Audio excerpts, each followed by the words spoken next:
Here, I'm here. Stop yelling.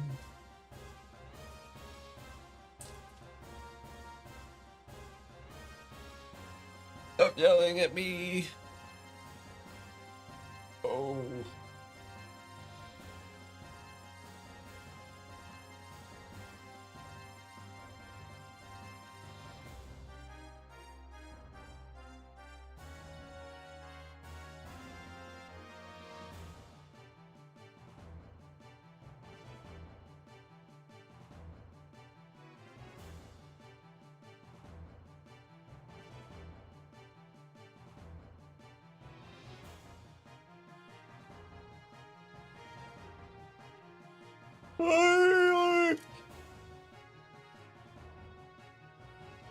I'm not prepared for today. Oh. Oh.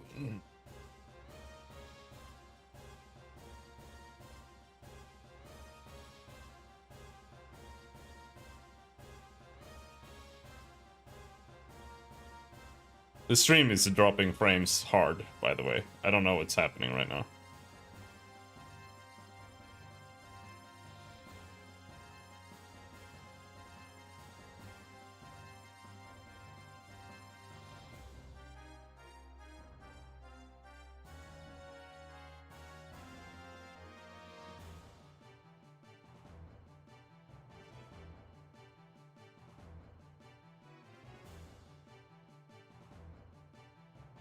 I might have to restart the stream, we'll see.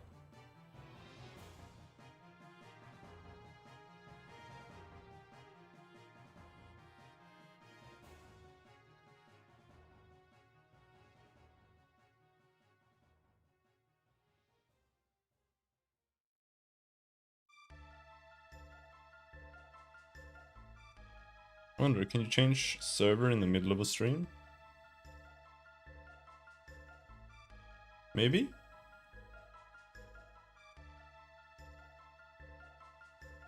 Maybe not? No. Yes. Actually, I think.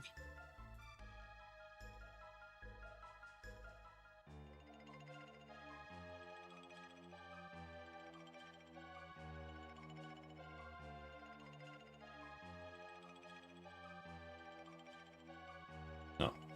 Alright. I have to restart the stream, something's wrong.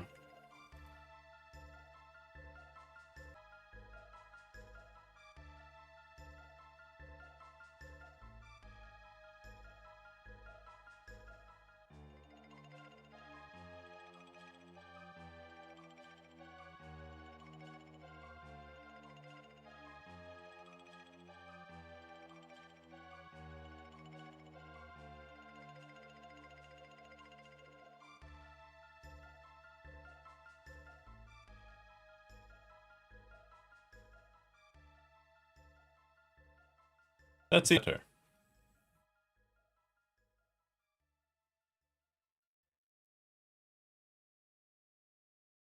Wait. It's EU.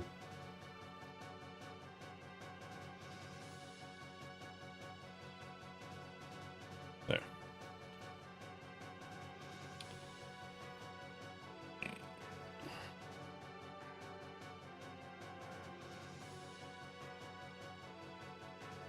What was I gonna do?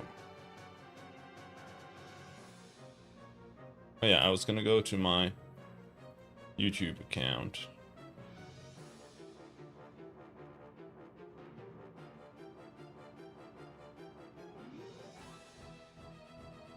And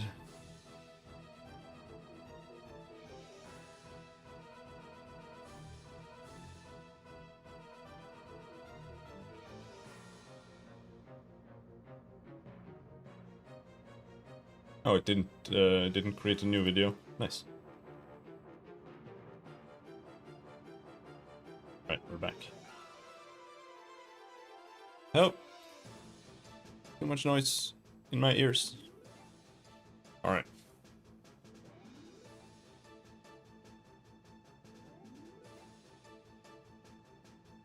I have ostkaka.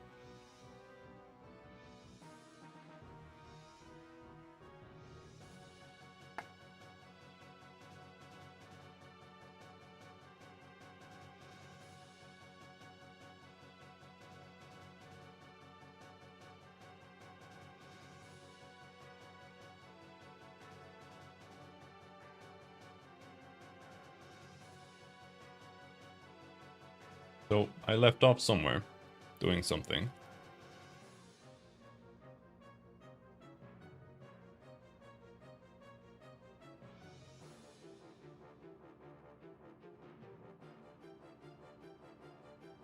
Pathfinding needs to store its static results so that we can reference it during the dynamic pathfinding in order to determine valid positions instead of doing range and path checks.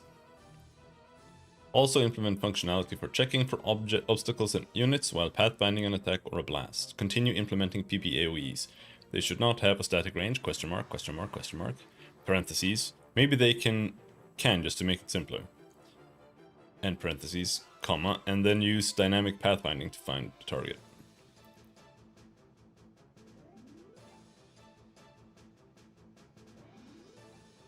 Maybe.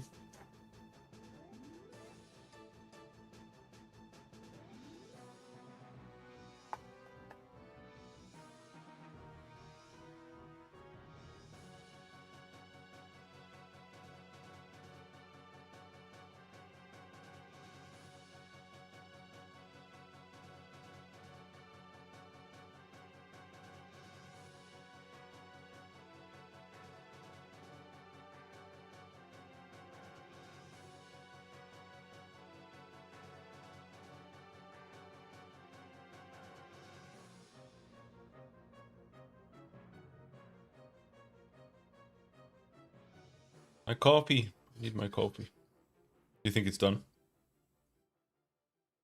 It's been several minutes.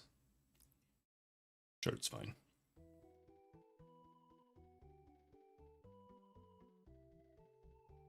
No stupid kernels. I think it wasn't quite done.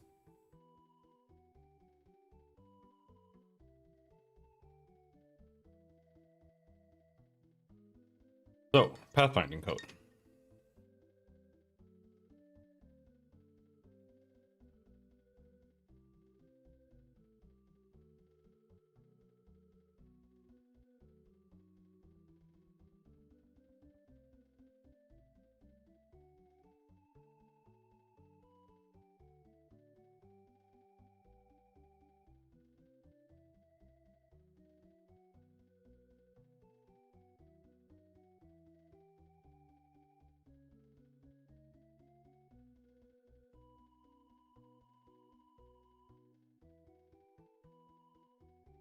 This is gonna take a second to get into again. Oh my god. Yeah, this is so much.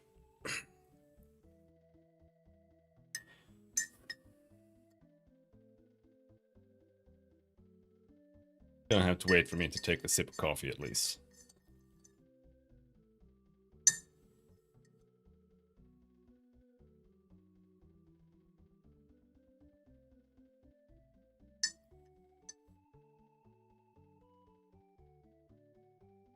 But the butter has to melt first. I have to wait for the butter in my coffee to melt.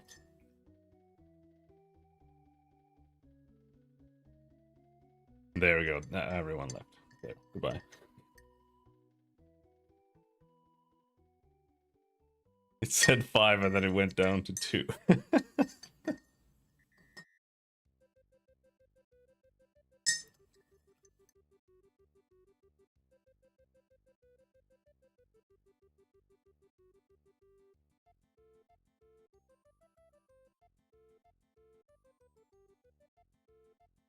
uh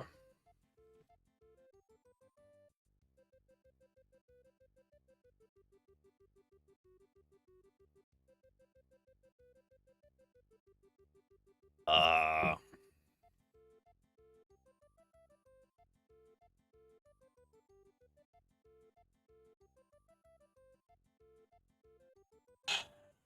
Targeting range line.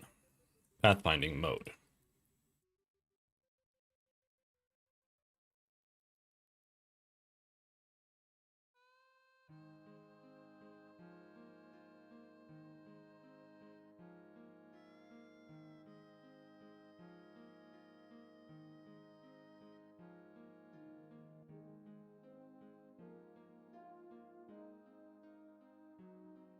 See, the one thing I don't really like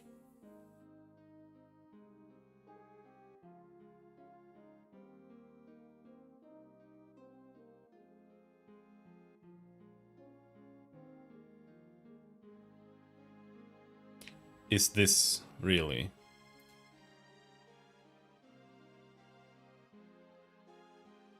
And I think I could fix this now. Because the reason I did this was because I wanted to send in a bunch of structs. But I wanted them to be like null, kinda. So what I did was I created this method here that was supposed to just like set things to like none, you know, like location equals none, so that I didn't have to do all of this every time, everywhere. But then Ho-Ho taught me about question marks. So you can actually have nullable structs.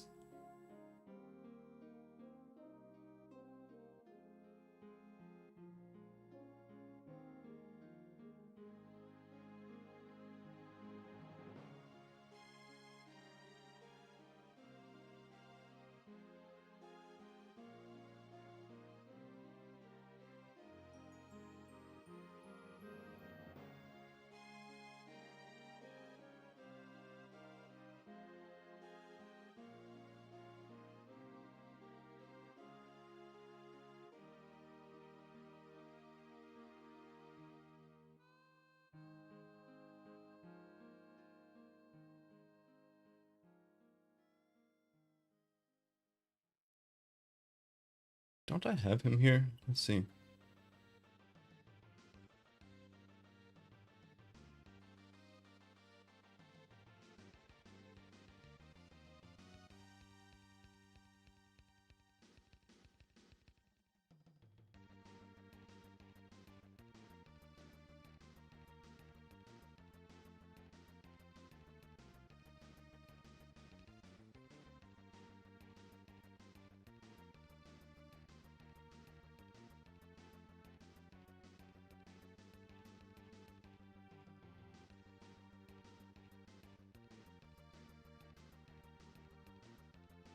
I guess not.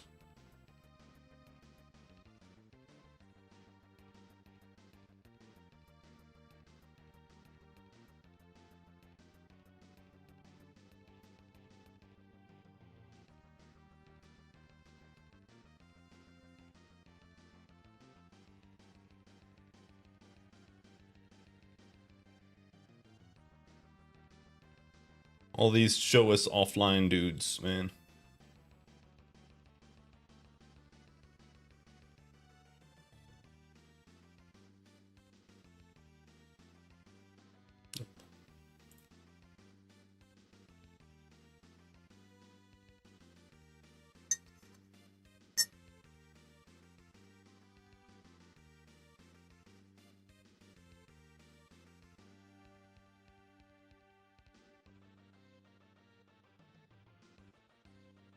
Because I was thinking, like, what does Pathfinder result contain? Just tiles. And a path.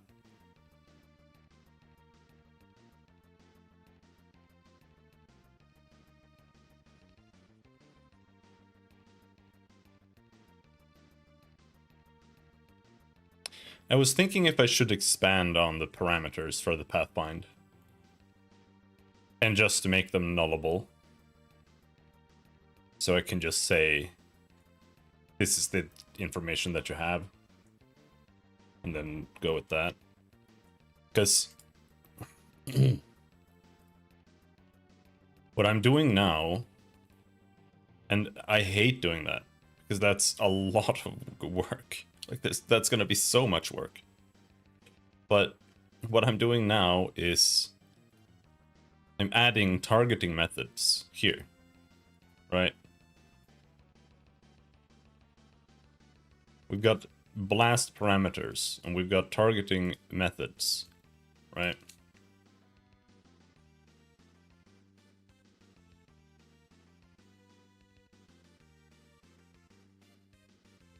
And that needs to be passed in. So it's like either I pass in an action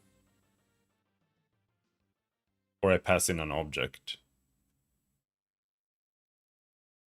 But I also need to pass in positions for like target pathfinding from an object to a position.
Because here, right, I'm passing in the area of effect.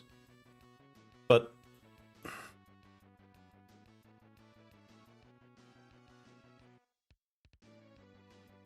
is that what I want to pass in? Like, wouldn't it be better if it just had the skill?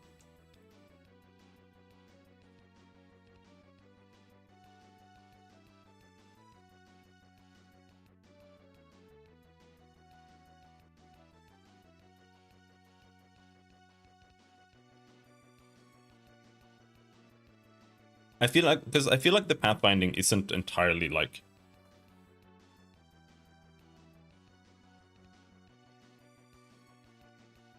properly implemented. It's too reliant on like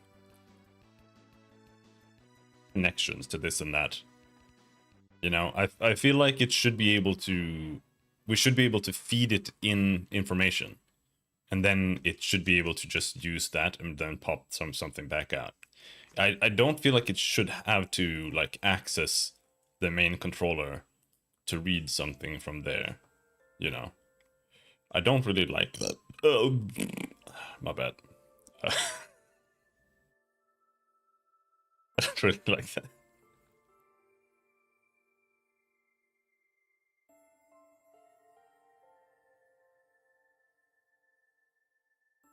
Those are the kind of things that happen when you're 37 years old.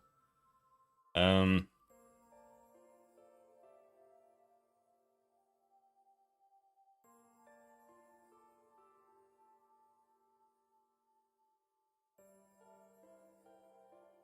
but on the other hand, this is like kind of what it should need. I don't really know why I'm giving it a target location, because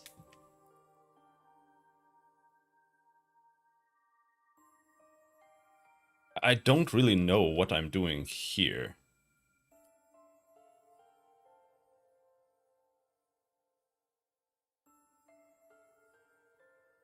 Like pf.target location. This target location equals target location.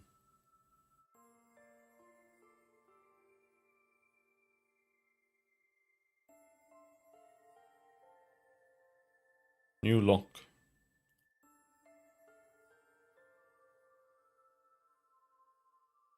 It's being... I think this has to do with...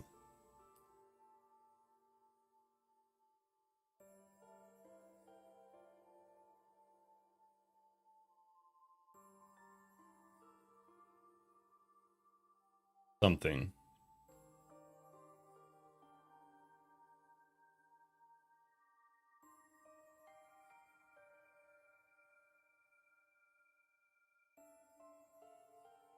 This has something to do with...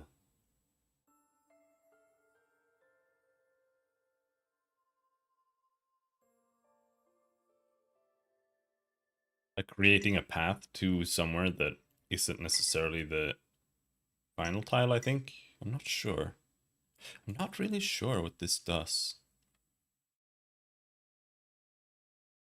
but it's used here. If movement path and path bound, then new lock is set to this, right? If new lock dot steps is greater than action points remaining, then grid color is set to yellow.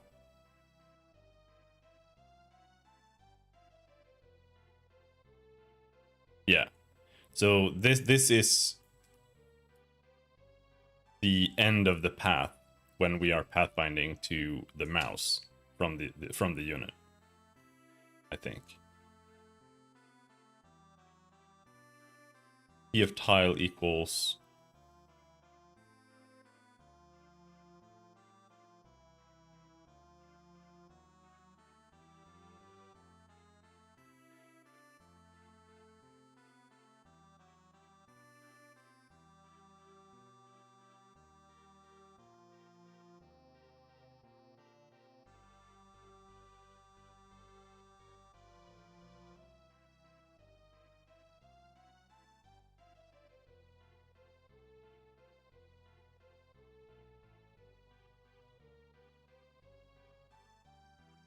this is where we generate the bitwise for the edges.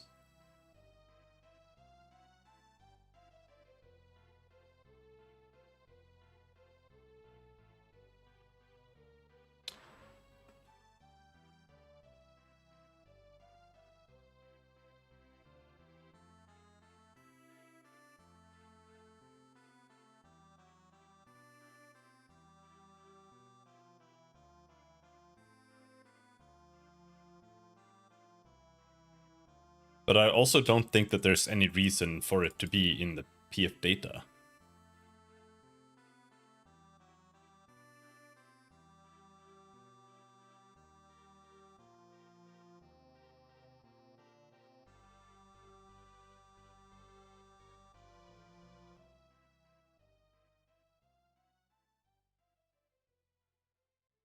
Because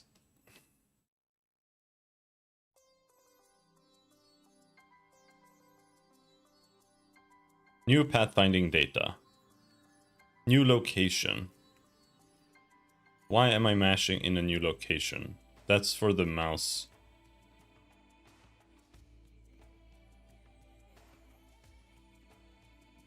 Yeah, I guess. Because the location has a size attached to it. That's what a location does. Kind of. It's got a position and it's got a size. It's got a parent, it's got an origin point. It's got steps. It's got edges.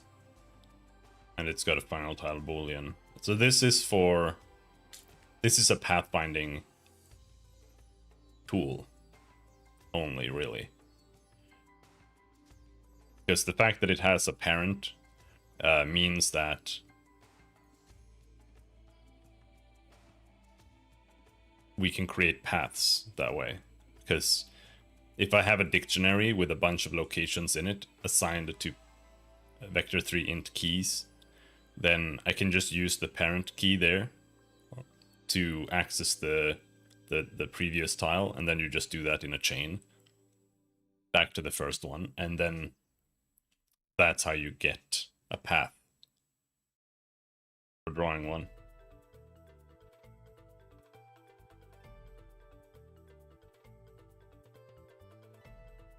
Generally speaking, it's really easy because you can just say you can do this with like 2 variables, but for me each step has to have a size as well. Thanks for the DDDDs. Appreciate it.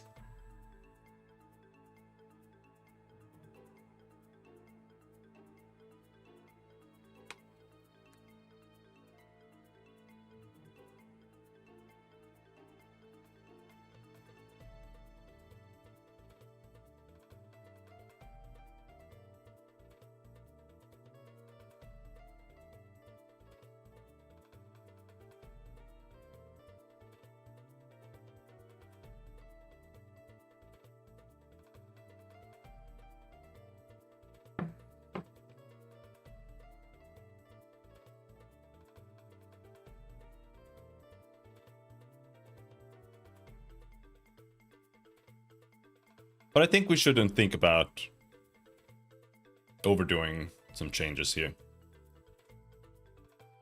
Because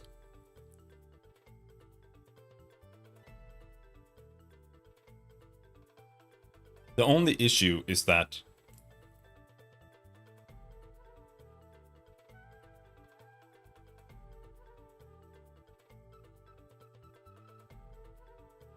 I don't have access to like a skill.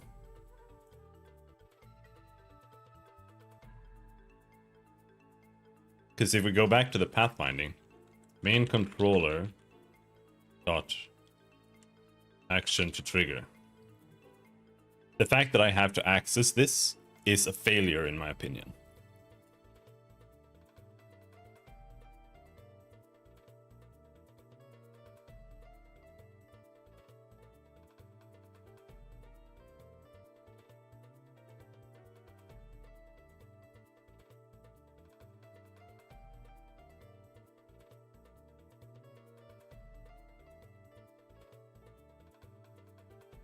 So maybe if we go to the Pathfinder result. No. Pathfinding data. And maybe here we add a public LOT combat action.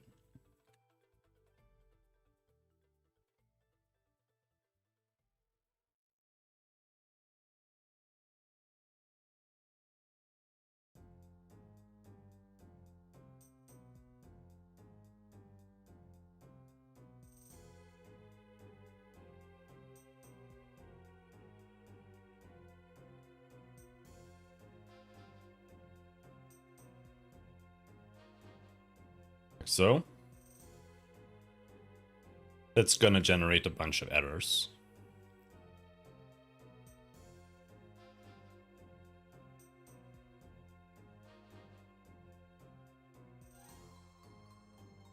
And then here, this is targeting mode. Strict a static pathfinding result equals this. But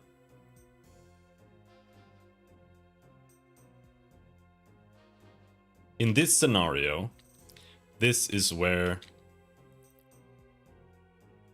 action to trigger should not be null.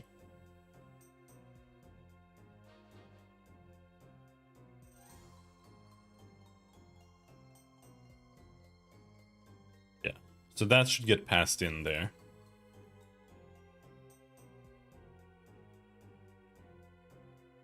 You know what, let's call it that, I think.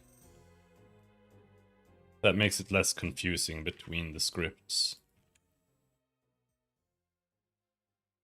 Just so that they're called the same thing, so I understand.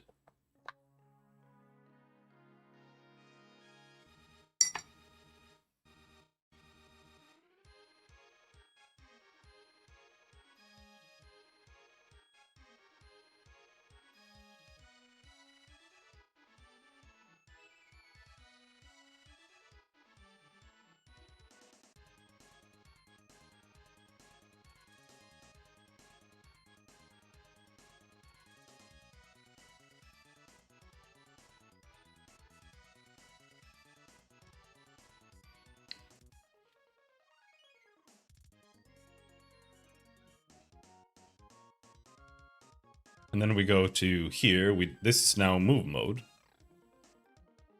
This should be null.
I almost feel like the pathfinding script should be split somehow.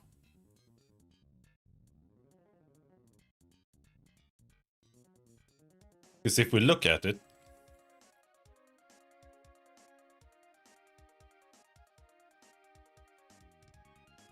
right now what we're doing is this. We're saying pathfind, then we send in the pathfinding data, a connection to the main controller. And then it makes a bunch of checks. It sets up these basic things here. Tile matrix limit, it sets up all of this shit. Creates an origin location, generates a bunch of things. And then we go in here and we check if movement range, movement path, targeting range, line. Some of these need to change, I think. No, not really. I think it just needs targeting range, line to go away. And then here we go into this part.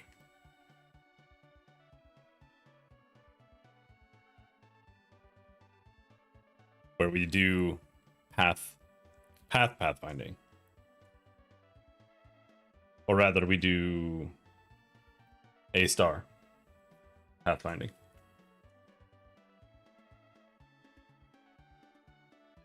And then here we go into this section that says targeting range line, where we then go down here into this section.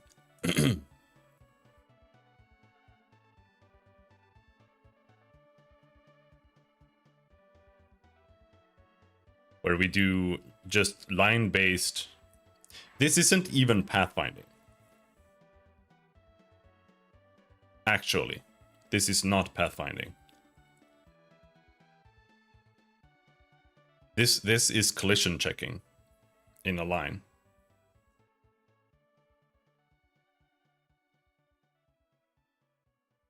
So this is actually not pathfinding. It's close enough. It's checking if the path is valid. We just know that it's just that we know that the path is a straight line, and then we check along the line to see if it works. Right?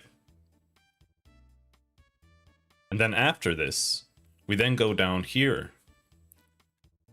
And here we do movement path and path bound. Here is where, if we're pathfinding, this is like dynamic pathfinding. Here I'm doing things with it. We're setting the bitwise. This is setting the edges so that I can render the edges of the path properly, so that I have to use bitwise here to assign certain bits to this one edge variable to determine which edges should have pixels drawn more clearly, so that it creates a visual edge on the tile. So this is where I do that. And then here it's got an else if. And here it does the same thing again, but here it's different a little bit, because it has, I think it is at least, because it's a slightly different scenario. And then we come down here, and we finally return the result. And then here I have one that is if small, and here it's also different, because if the object, it's different whether the object is 1 times 1 in size and if it's 2 times 2, because an object that's 1 times 1 needs different logic to generate these edges properly. But I feel like this should be split into like 2 different scripts, just to make this less confusing.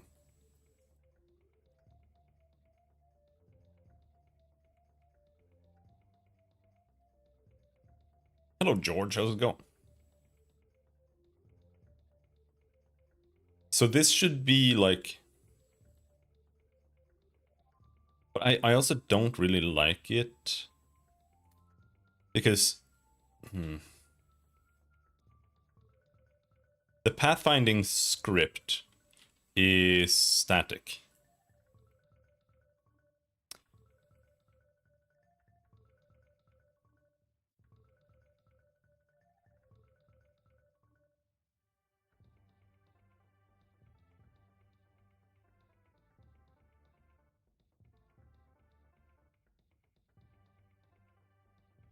So I really just call static methods from here.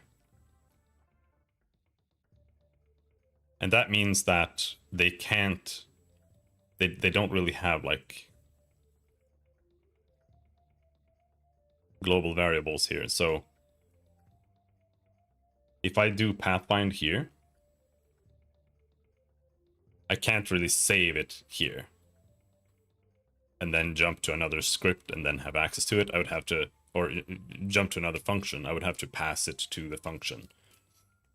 And that all sounds really annoying. So that's why it's nice to like have it all in here.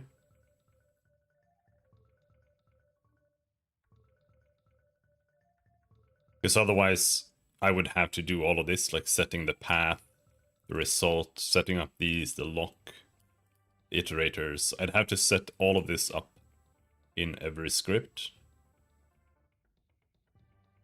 I'm just thinking, like, what can I separate out? What would make sense?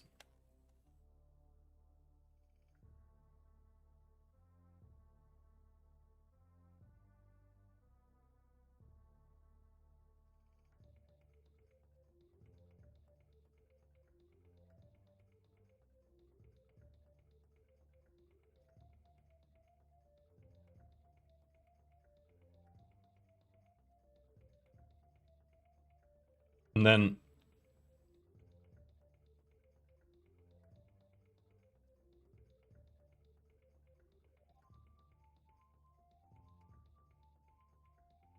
I feel like it should be something like,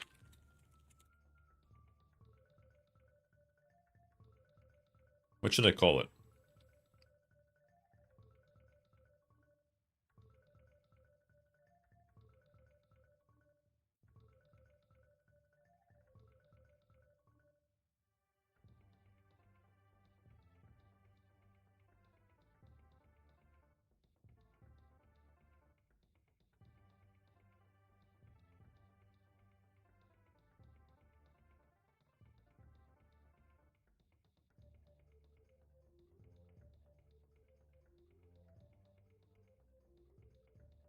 Find a path.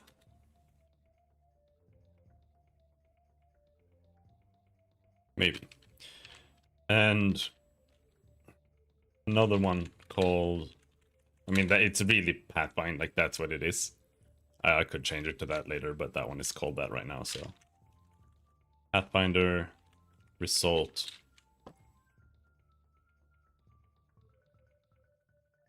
And this one would really be...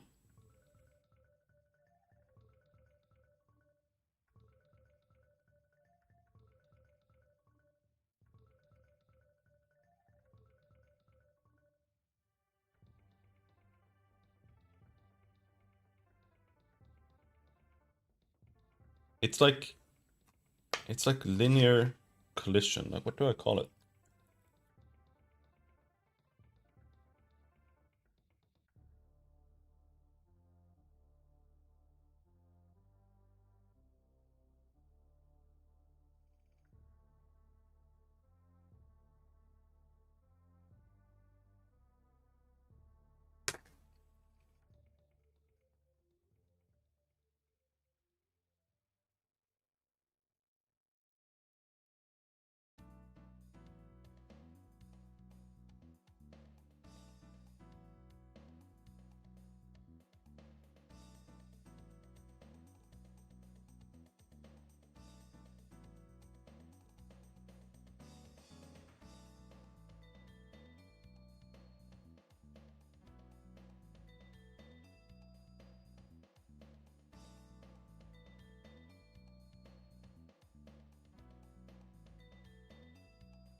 It should be like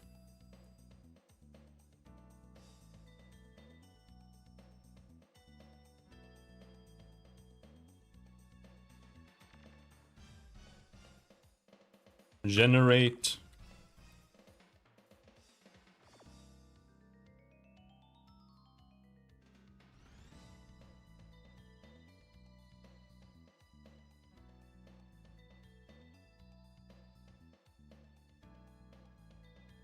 linear range or something.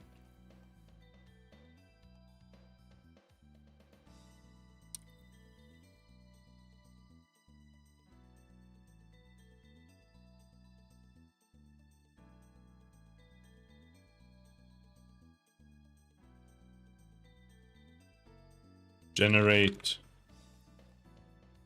range by line. Maybe. Like it's something like that.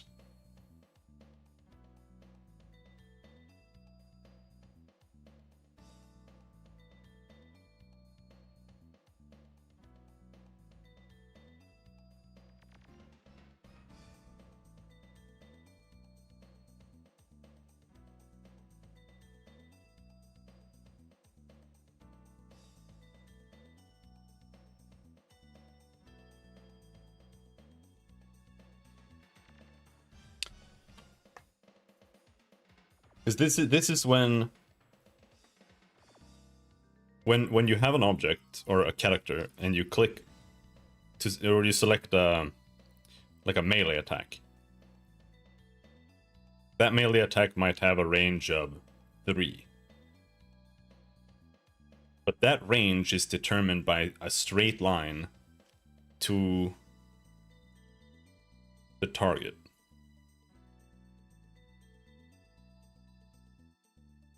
So that's not like pathfinding.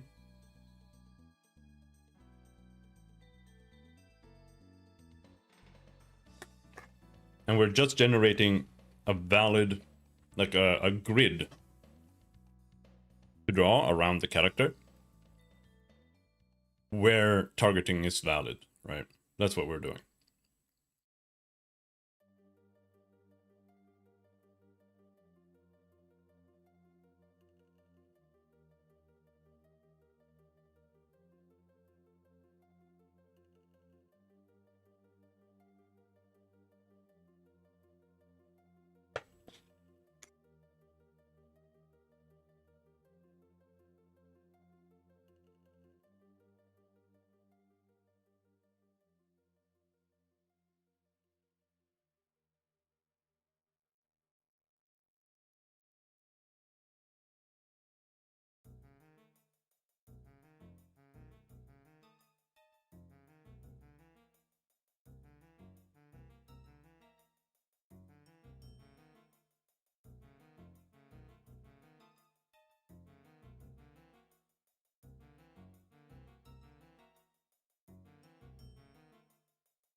I'm also thinking about different things at the same time.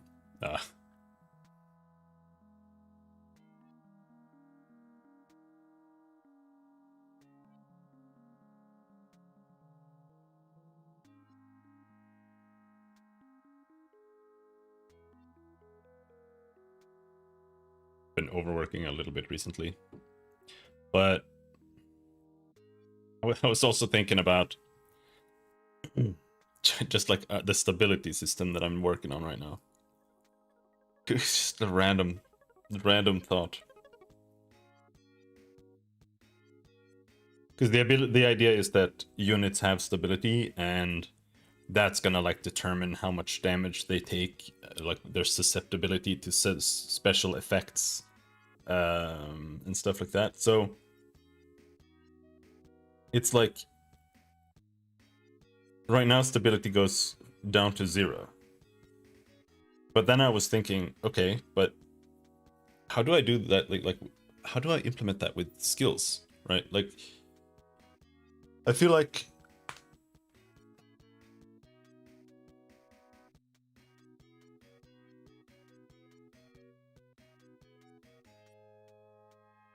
it would be better if it was like instability that goes from 0 to 5 or something. And that way you could say that a skill does like 20 damage plus an additional 10 damage for every instability on the target, right? Like that makes sense. That's just straightforward mathematical logic. But if you do it the other way around, how do you make it do more damage? Right? Like, if stability 0 is when you're at your least stable and you're supposed to take the most damage, how do you write that in a skill, right? Like, it's gonna have to be this skill does 20 damage plus 50 minus 10 per stability. Like, that's a step too far. Complication. That's terrible.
Hmm.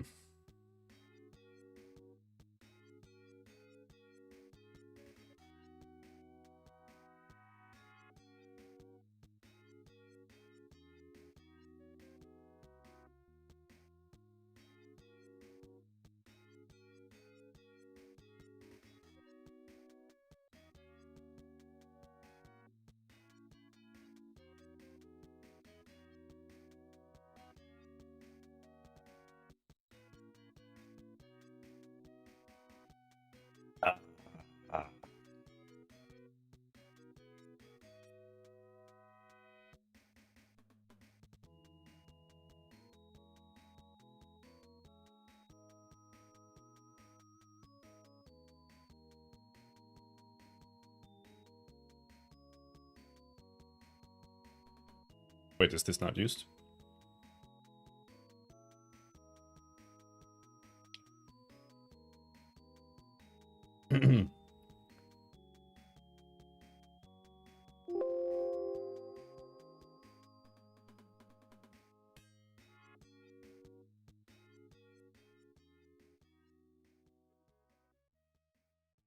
Bro, why is this here? This is like the most complicated thing here, and it's not used? What is this shit? Huh?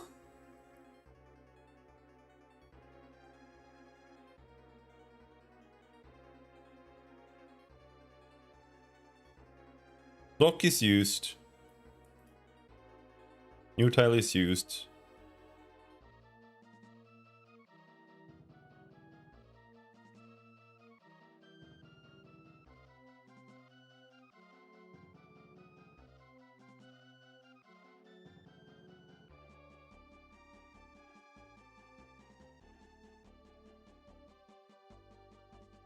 It shows containing type. Pathfinding.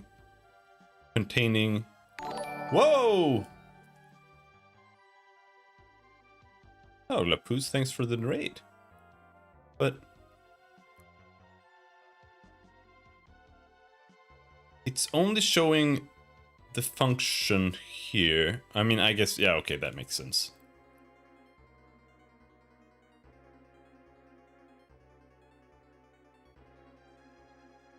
That makes sense.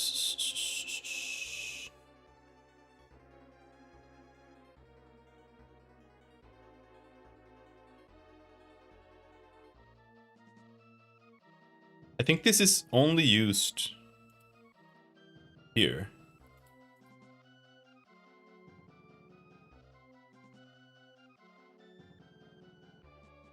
Yeah, okay.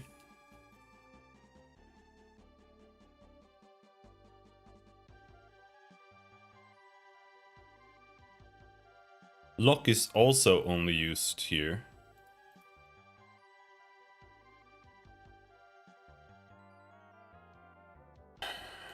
Pos iterator also only used here. The frontier, I think, is also only used here. Yes.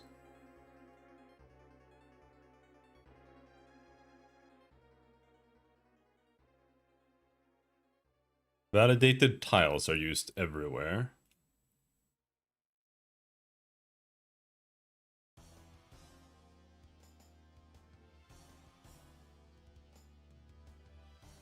Maybe. I'm actually not sure. Movement range, targeting range. Yeah.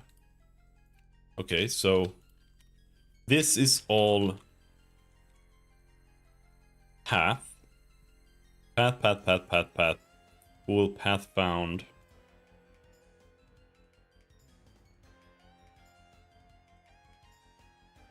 That's also just path. Origin location does not exist. Comment that shit out. Tile matrix limit.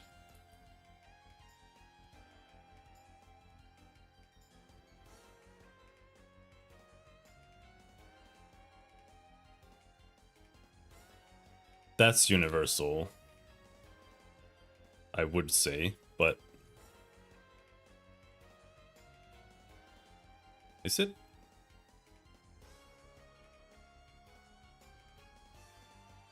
Yeah, I think so. Yeah, this is the line-based one, so the tile matrix limit is used everywhere. And that's fine. I mean, that's easy. PF result, path.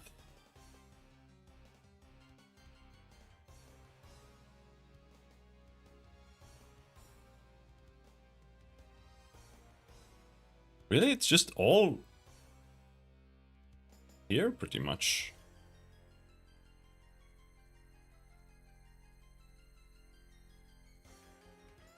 PF data.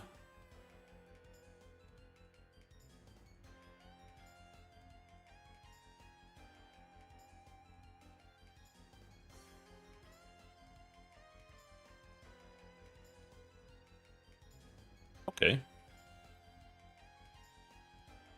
Splitting them might actually be kind of simple. A lot simpler than I had anticipated.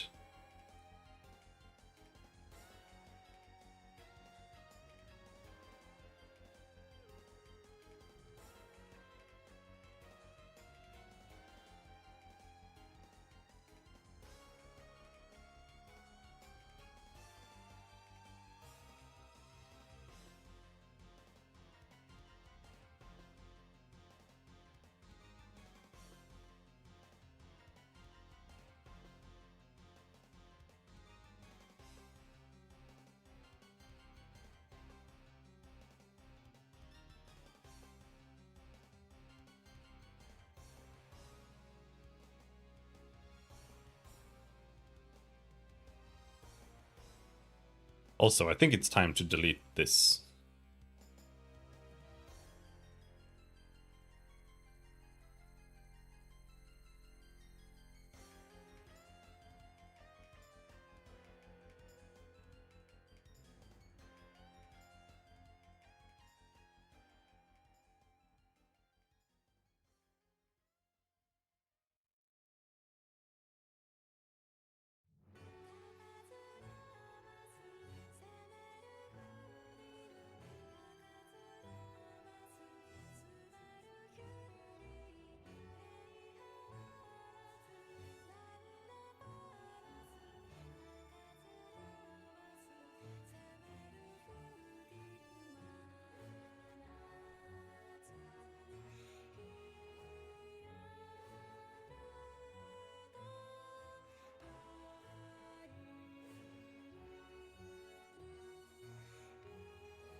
I do think both need this.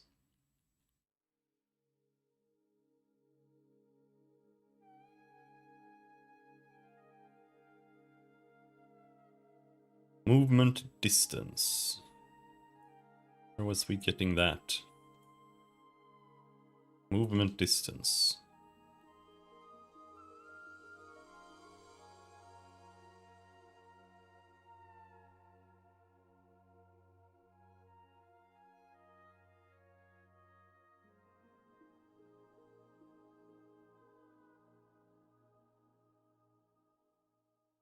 Yeah, this is incorrect. I mean, it works, but this is not how that should be.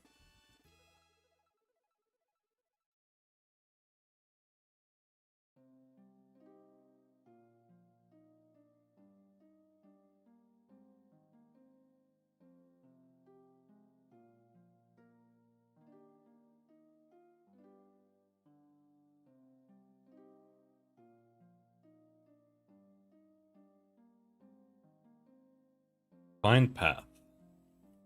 There are now no errors there.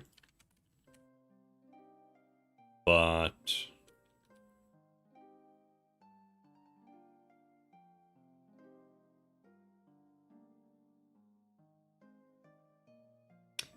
let's see.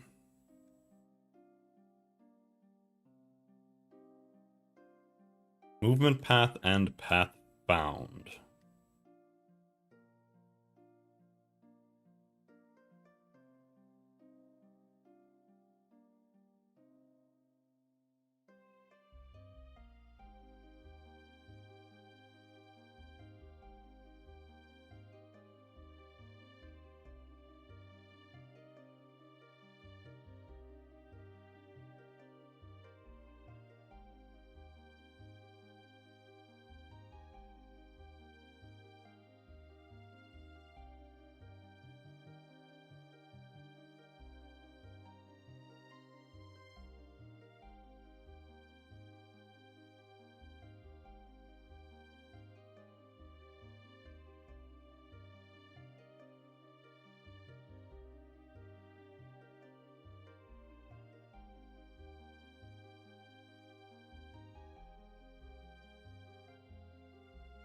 And then here. What are we doing here exactly?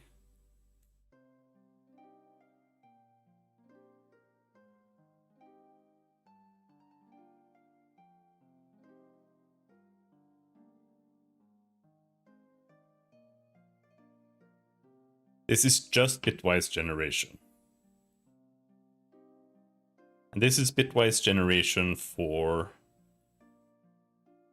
movement range, targeting range, line targeting. This is range based.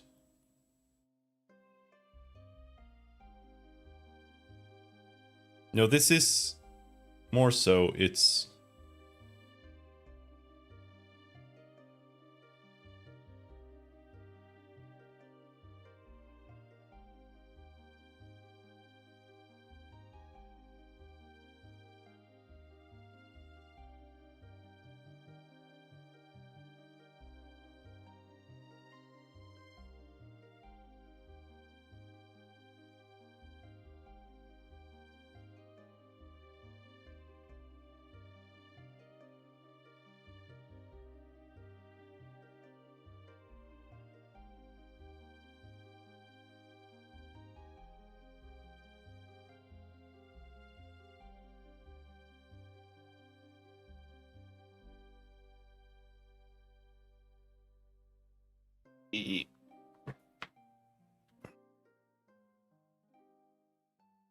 so what this does is it creates the outline bitwise for the static grid really. But not like not really. It's actually for any range grid.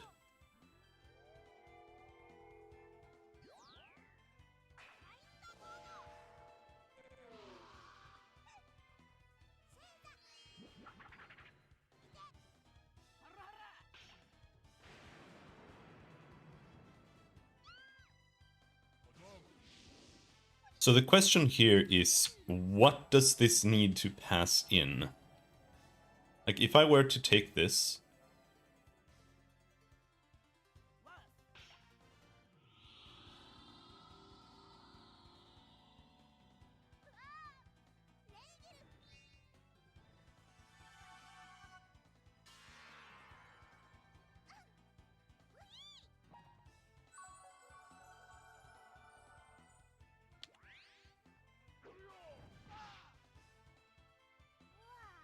and take that whole thing, and then we say public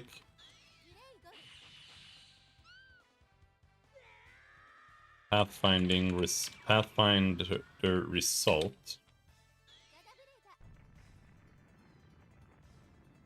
generate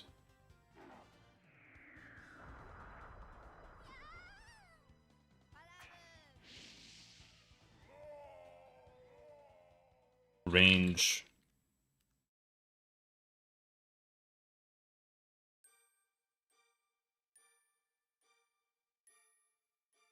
result, maybe. Needs to be static.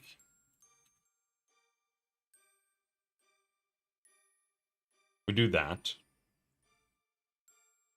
We now do not have PF result, PF data, or path.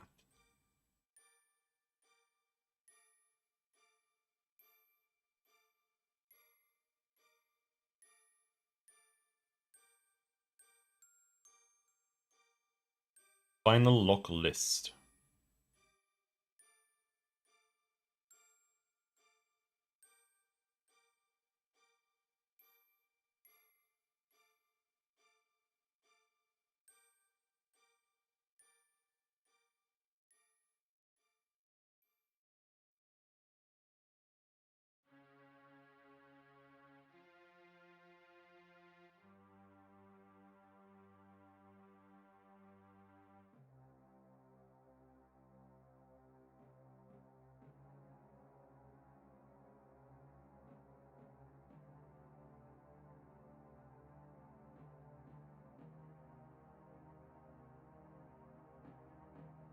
Validated tiles.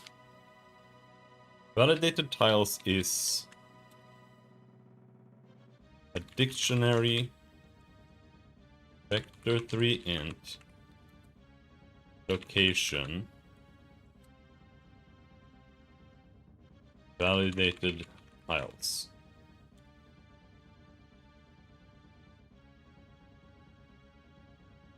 And we're missing a PF result, but that should just be Pathfinder result, PF result. It should just be like this.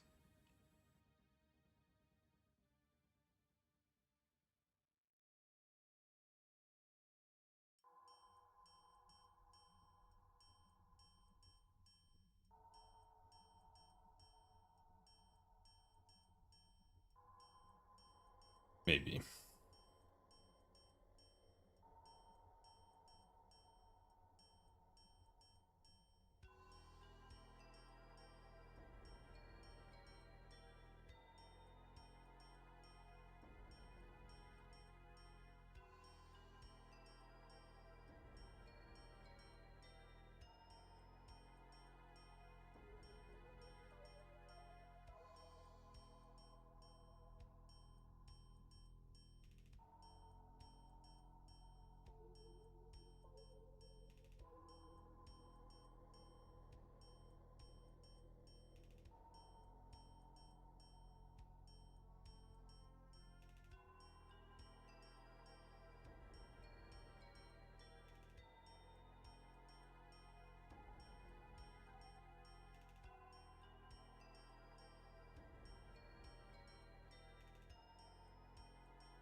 So all we need to do is pass this in here.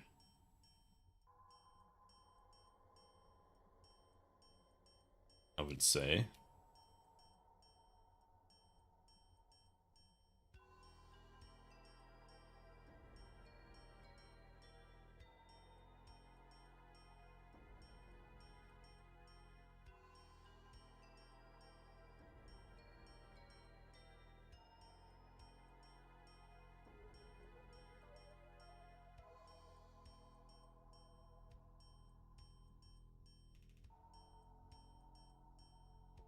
And then there are no more errors.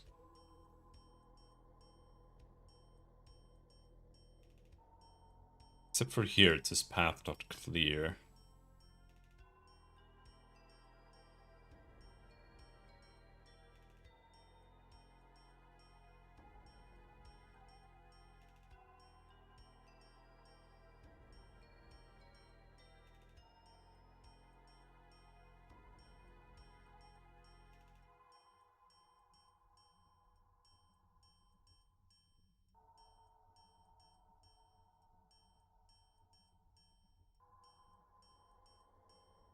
Is path even used?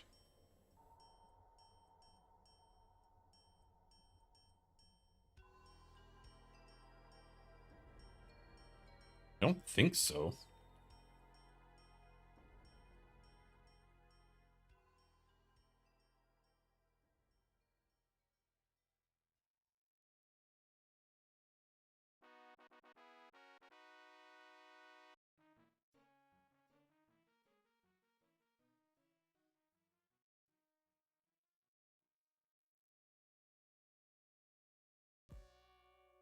Oh, there it's used.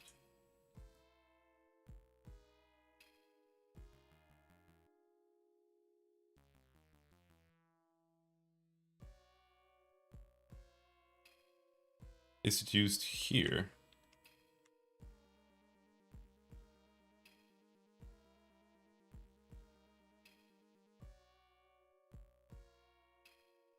Or is it just used here?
Find path. We do have that here. We're validating here.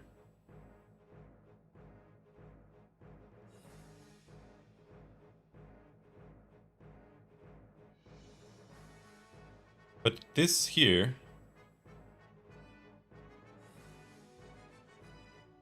this is generating bitwise.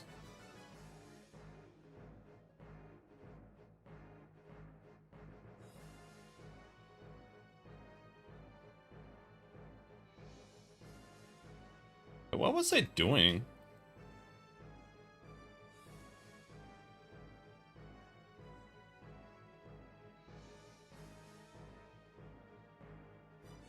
Right, like this is generate range result, right?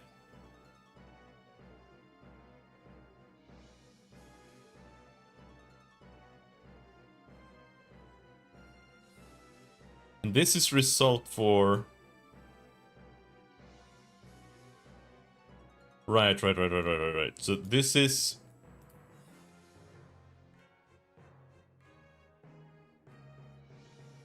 This is actually for the path only.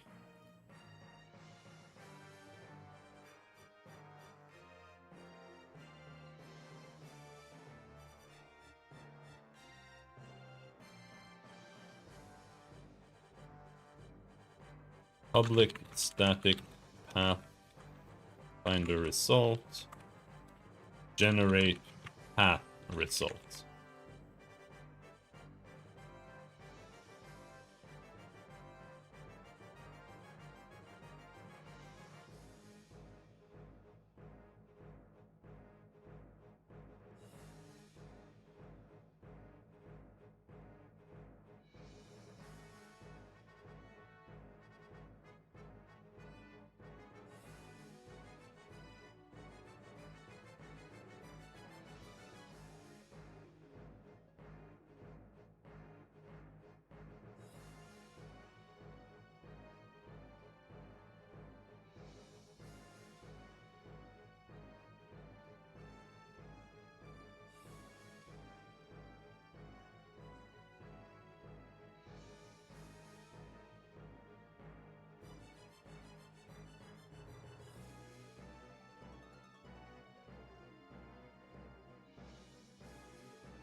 I'm making a horrible mistake right now, by the way.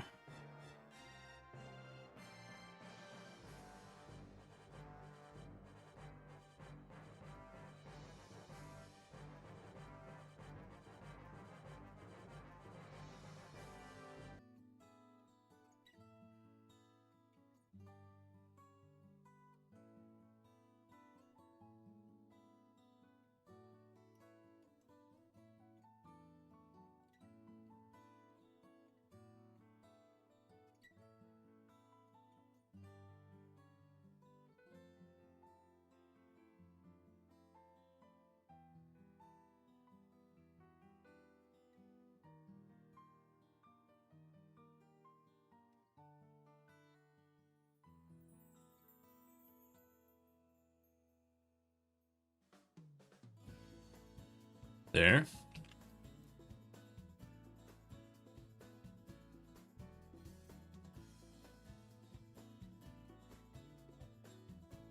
Let's see how much undo history we have here today.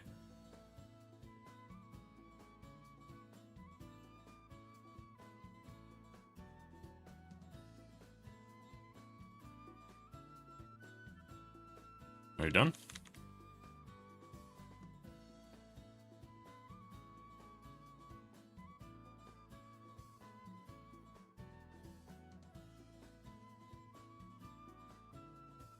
I think so.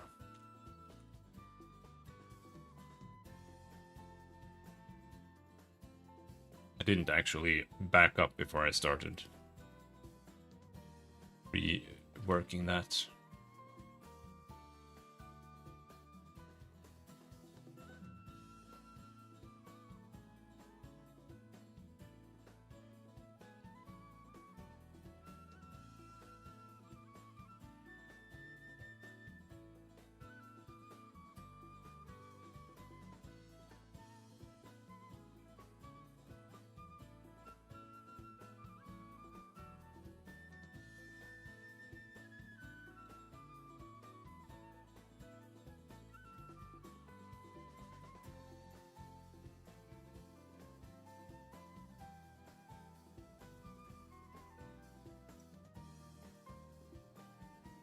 Need to set up my Git solution. I haven't been arsed. I hate Git.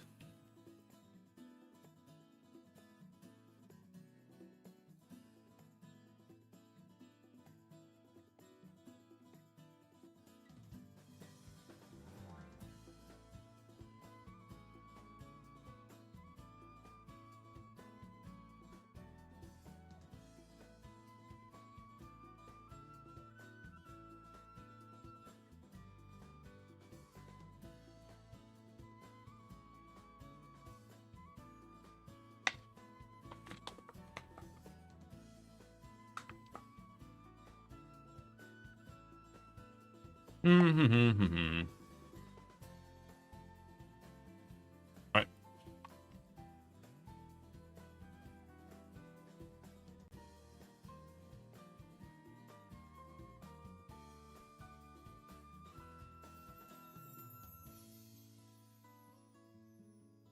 Then we can go back to where we were.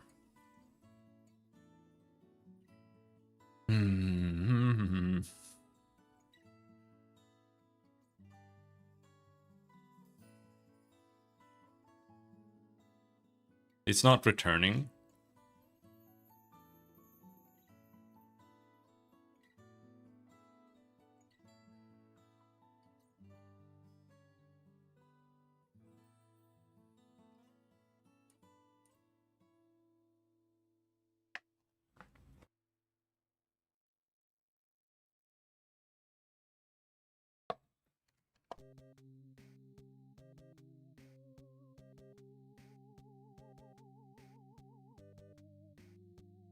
Then here it should say, if... No, not...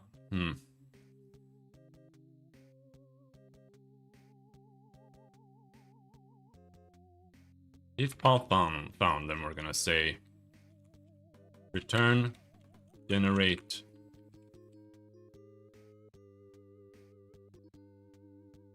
path result.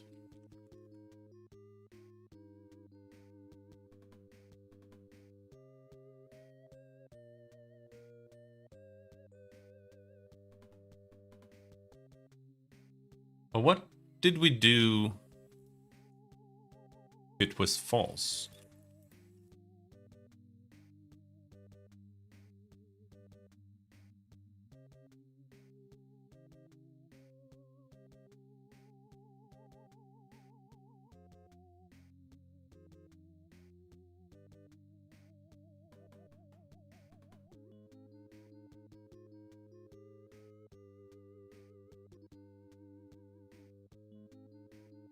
At the end, we just return.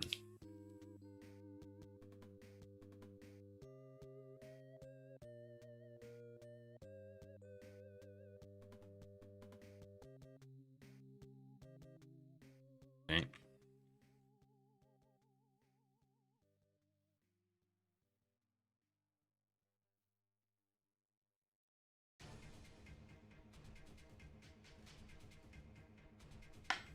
And this pathbind is now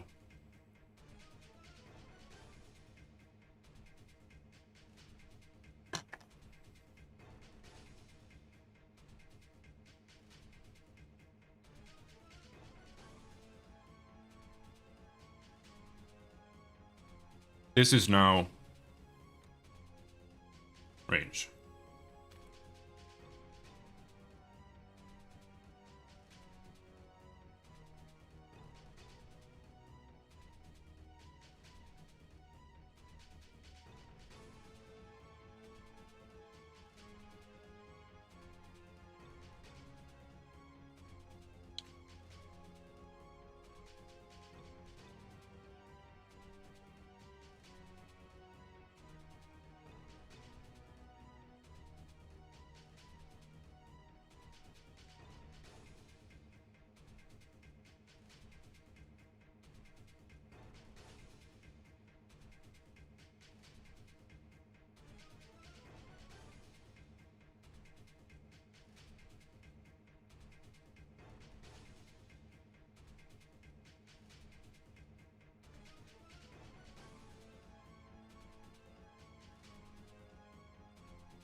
And I think now the errors that are still here are errors that were already here. What is happening here?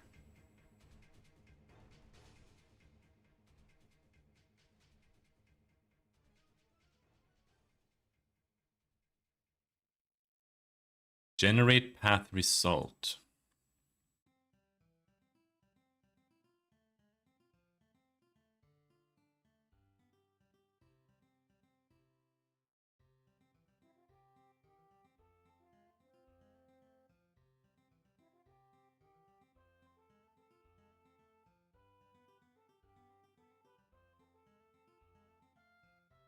I hope this works. I hope this makes sense.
Wish I had more coffee. Not really.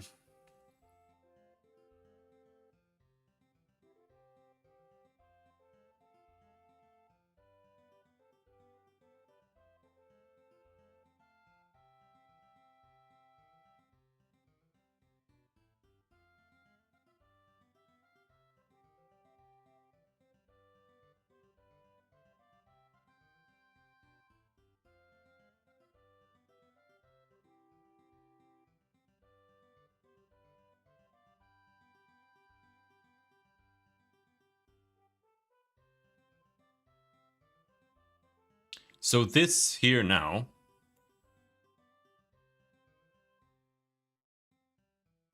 this is actually, this isn't pathfinding. This is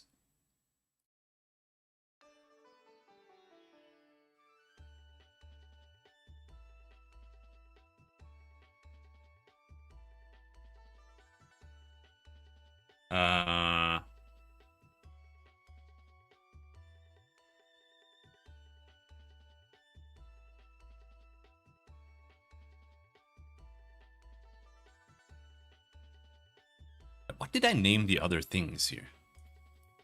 Generate bitwise grid, sure. Find path, sure. Path find. Generate path result. Generate range result.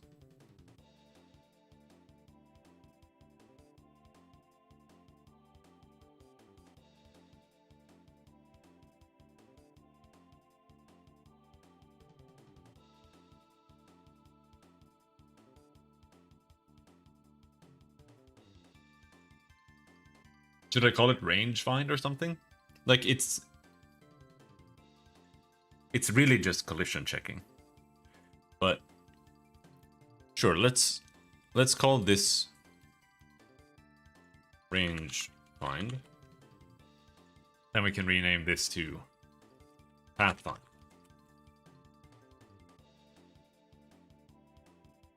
And then those are two distinct different things.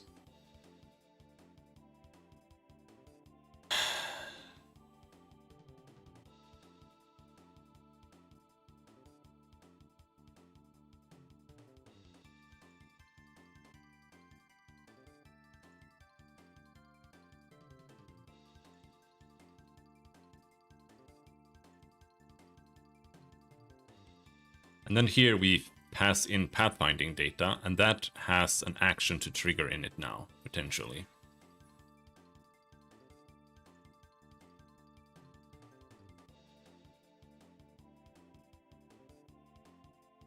And I think in pretty much every case, it should have the skill there.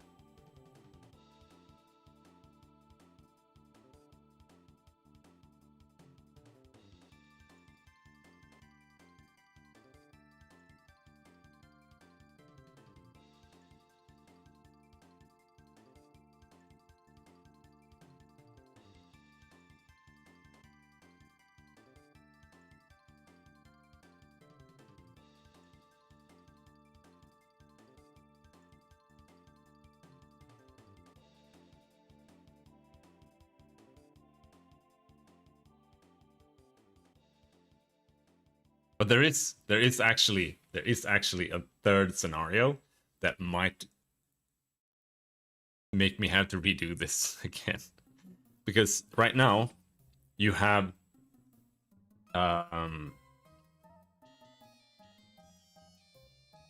you have range and you have path, right? The path is when you're moving, it's creating a path around objects and stuff. Like it's based on your distance to the target.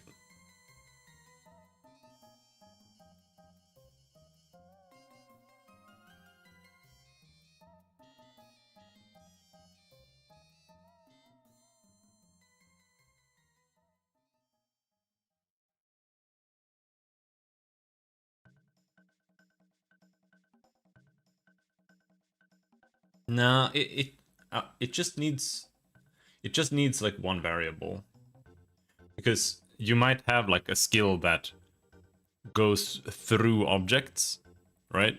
It's like it is a path, and we need to draw a path to show how it travels, right? But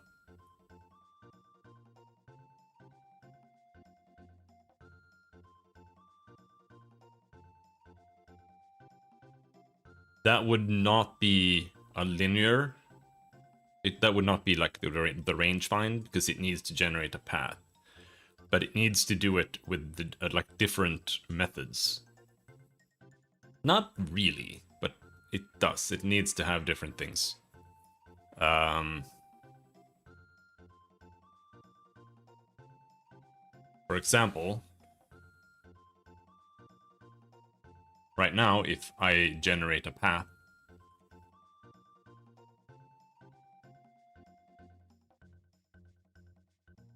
if I want to move from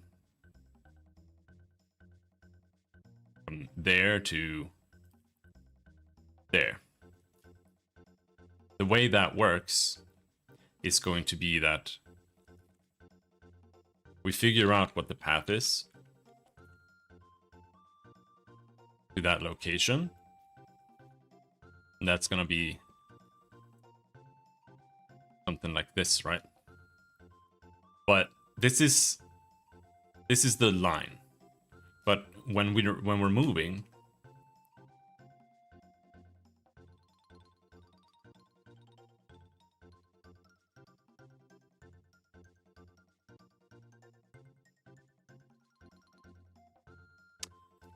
it might, the pathfinding might just do this. Because in reality, it has to, you can't walk diagonally, so it's gonna go here, here, up, here, here, here, here, right? This is how it could walk. But right now, the pathfinding is probably just gonna do this, because that's the easiest way to do it. Either that or like this, right? And that's fine. It doesn't really matter if he walks like this or like this.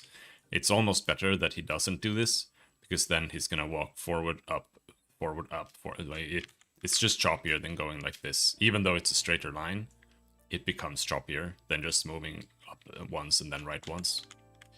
But if I were to shoot something in a line towards this unit here,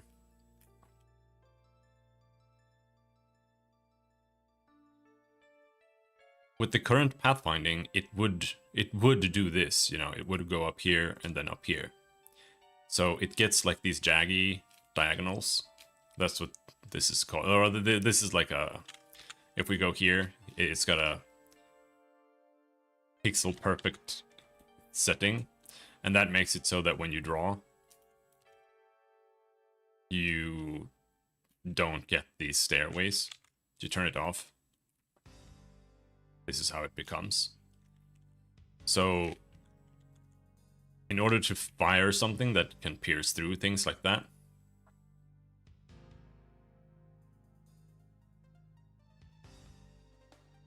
I'd have to make some changes to the pathfinding algorithm. And even so, it would need to it would need to use the line algorithm, kind of. Yeah, it would.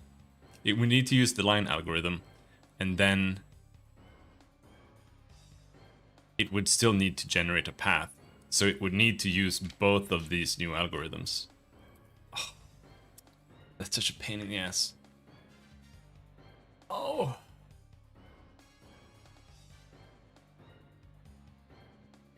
Actually don't know what an algorithm is, I just call it that. They're functions. Anyway, I'll be right back. Oh.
So I'm just thinking, like, how should this be done?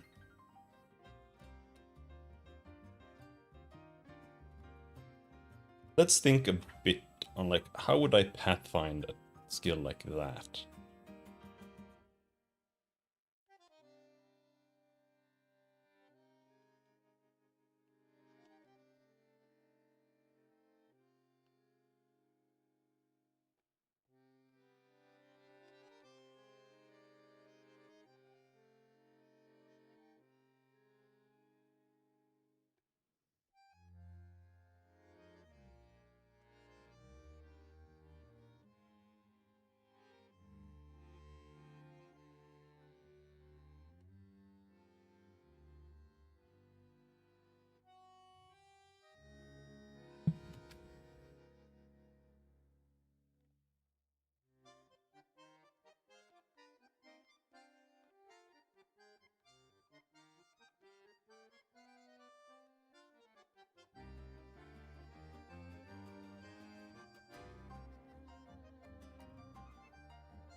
I think this here could be broken out.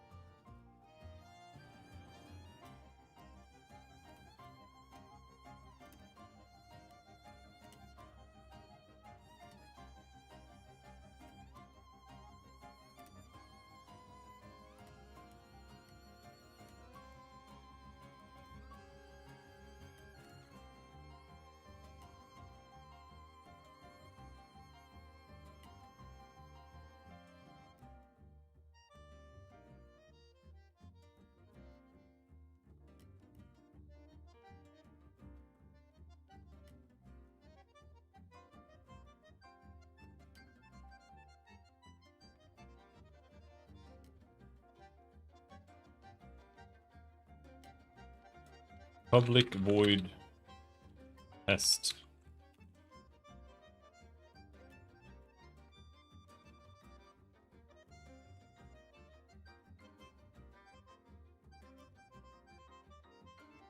AOE tile to pathfind.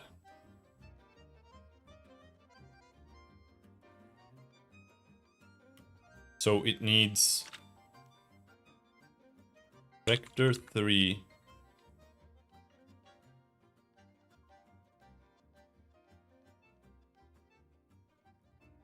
int tile to pathfind.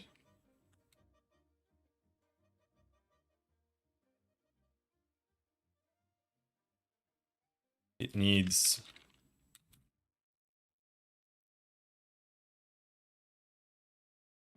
Pathfinder data, pathfinding data, PF data.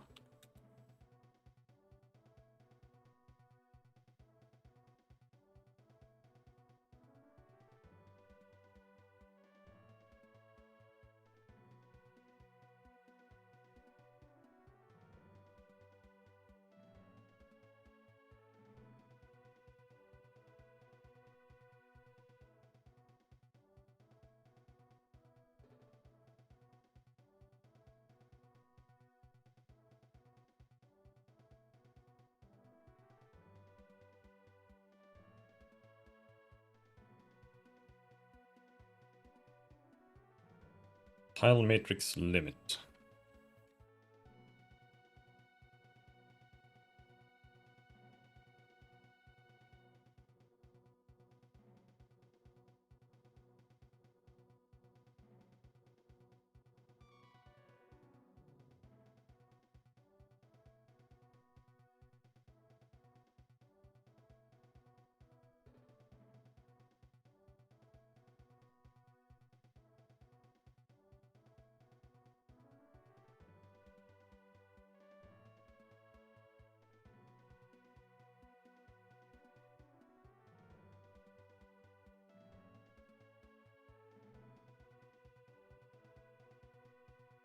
Pattern center point.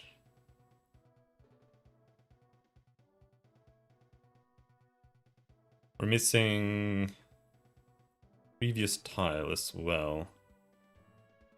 That's set all the way up there. PF data target position dot value.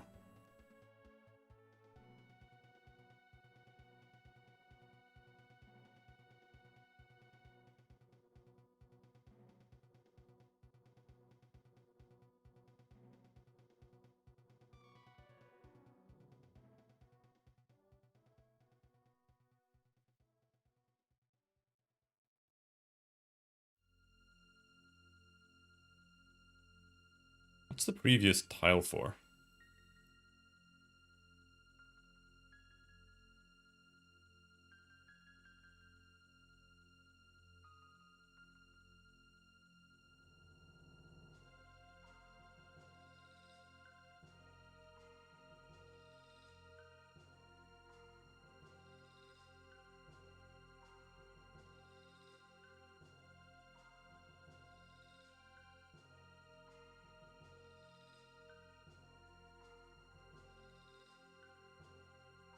It's for creating a path.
Am I in the same place? Yeah, I'm looking at the same thing. Here.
Previous tile is target. We have tile to pathfind. Wait, huh?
What's the delta there?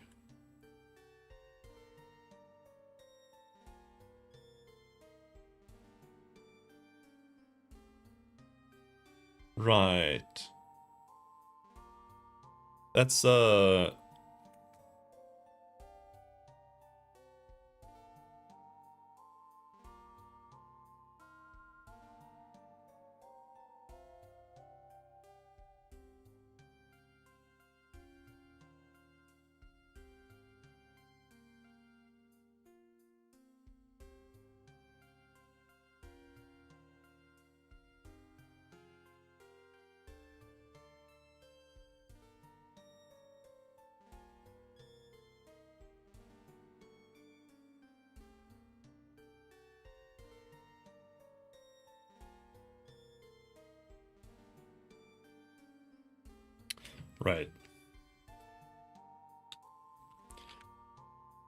Target position in this case should be at origin. Character position.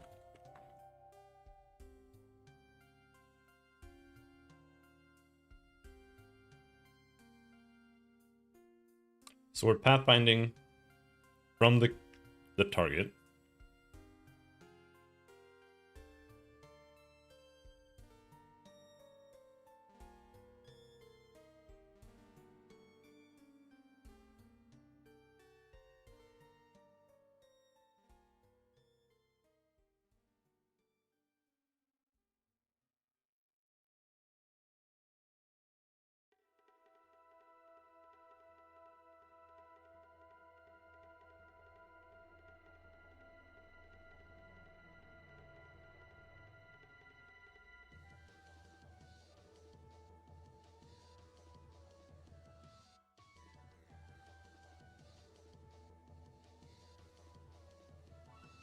This is still...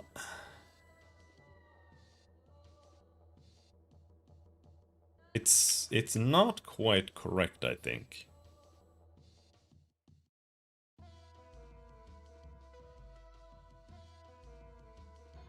Yeah, I'm gonna write that down so I remember. Line pathfinding needs to operate out of the smallest possible space. 3x3 equals 1 tile. 4x4 equals 2x2. Pathfind from nearest corner. From smallest center.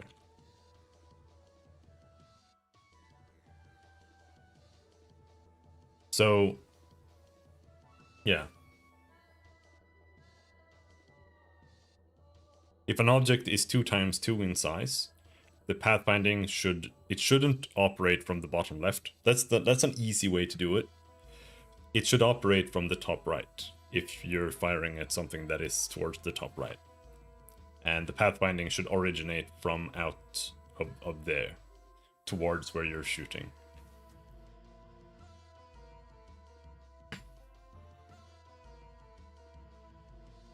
It doesn't necessarily make that big of a difference, but it is more or less imperative for pathfinding from a larger unit,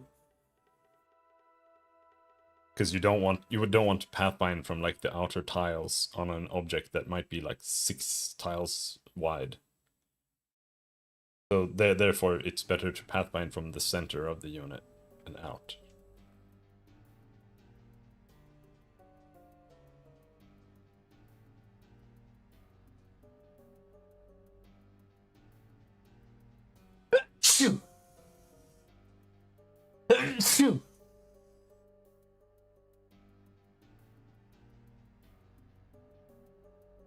Yeah. Thank you. Oh. I don't want to program pathfinding.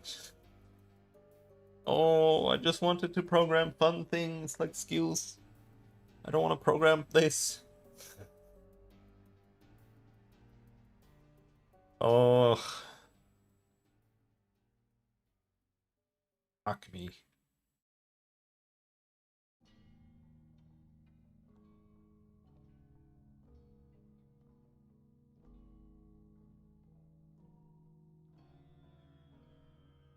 But could I implement that fast?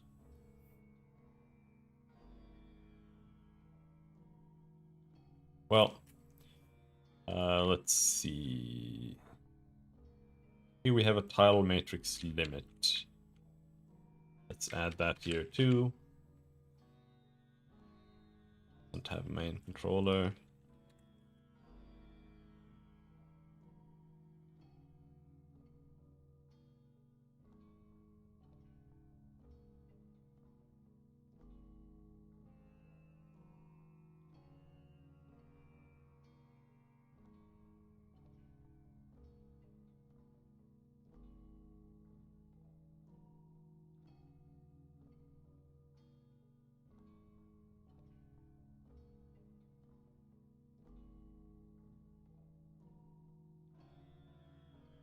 And what was this supposed to be? This is supposed to be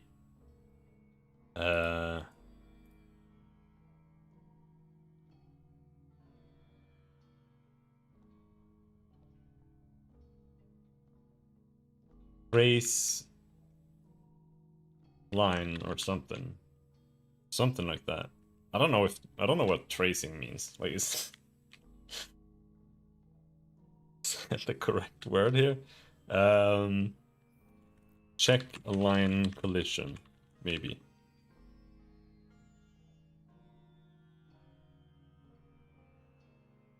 Because that's what we're doing.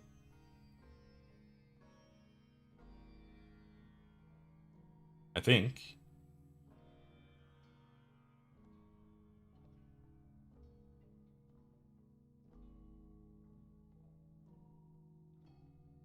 If is not collider, yes. Yeah.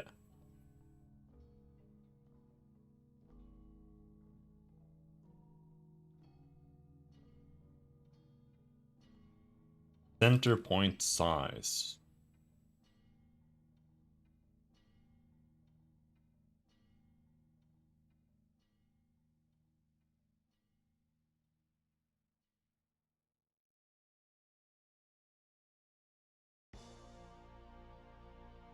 Here.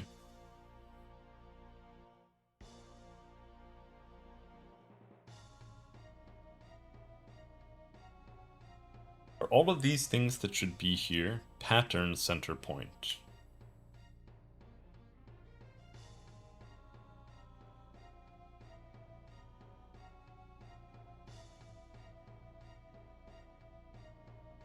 I think so.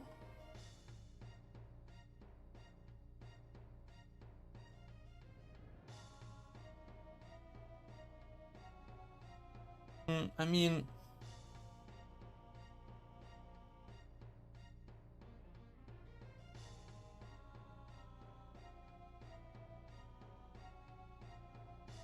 this should be called here. Check line collision. Main controller. PF data. Validated tiles. And tile to pathfind. That is now I3, I think. This is what we're pathfinding this year. That's not true either. AoE tile to pathfind. Is this... Why is this commented?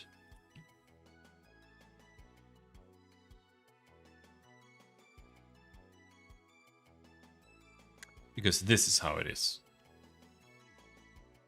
It's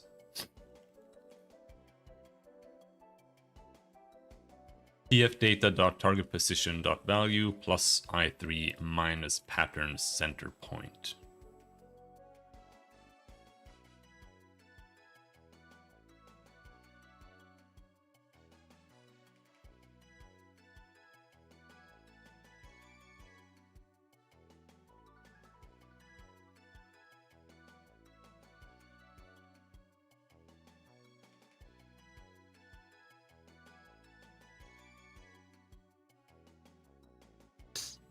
I mean, yeah, I guess.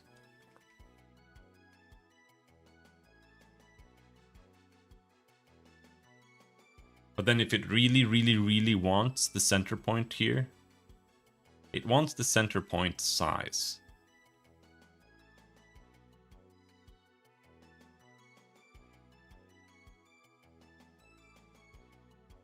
But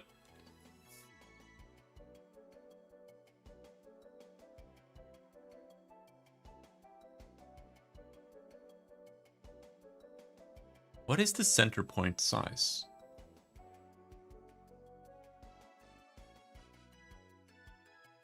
Here it's just getting set to 0.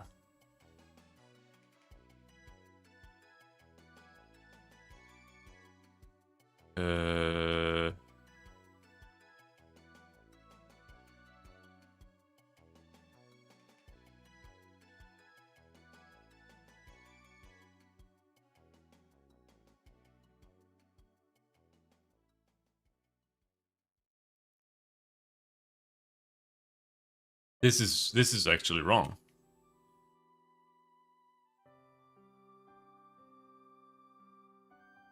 This should be like this.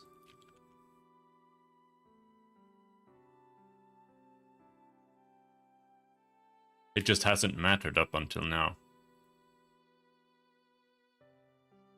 I think.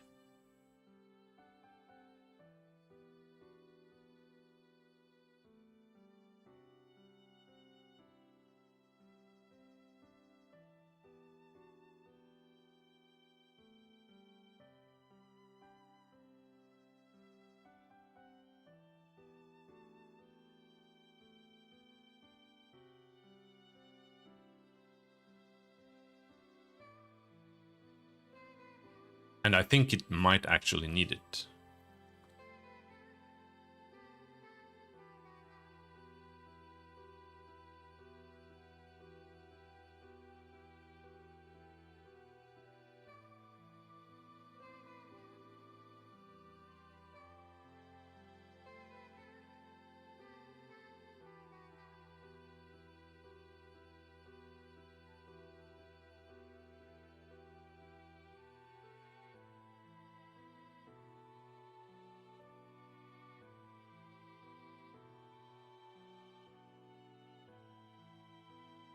Like that.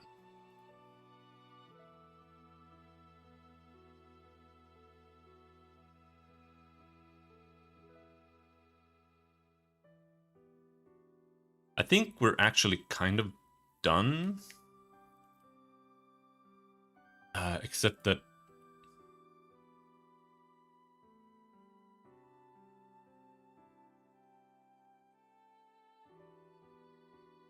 the AoE length is not set everywhere.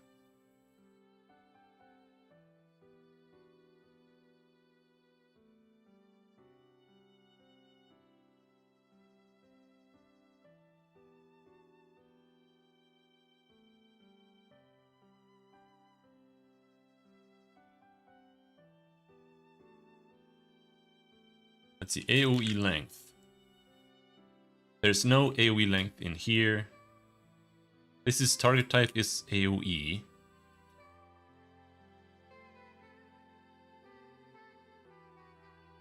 Origin area size.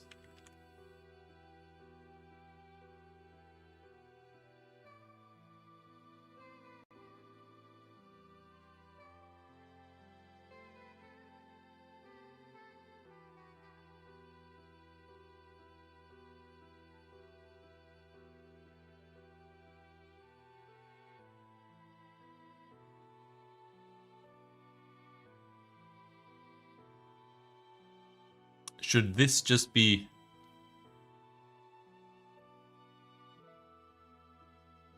AoE length? No.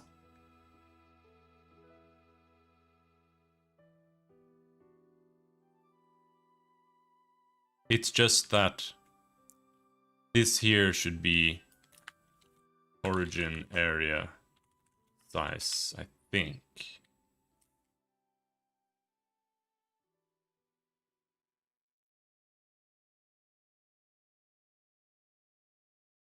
Maybe not.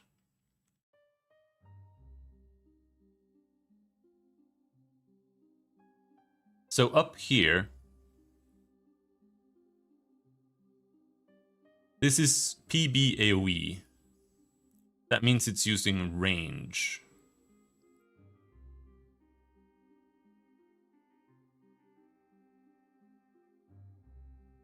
And this is also using range.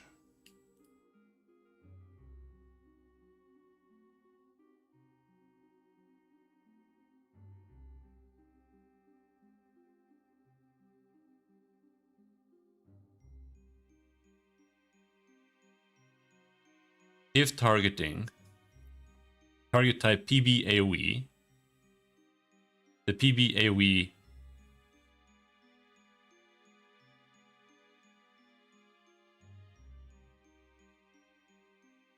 will in this case use area of effect AoE size, not value.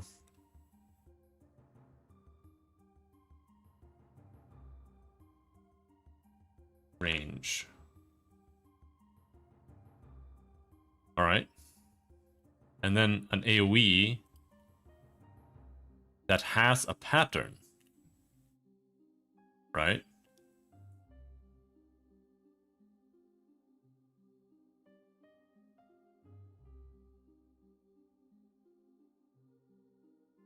That's simply going to be AoE length equals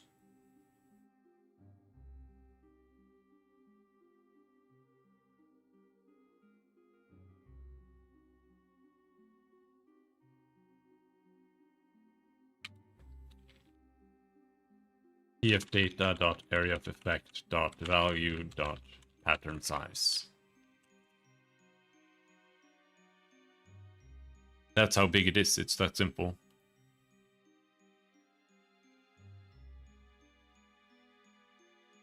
Else, if it doesn't have a pattern, then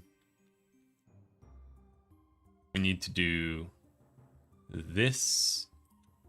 Here, offset is size.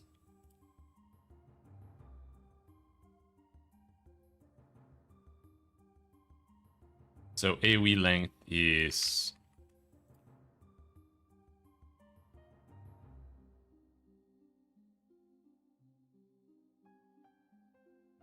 origin area size dot x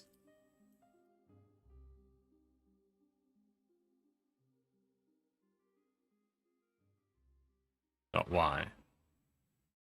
So it's size plus range. Actually, this is not range, this is size. Important distinction, because the range is how far away you can target a blast, while the size is the size of the blast.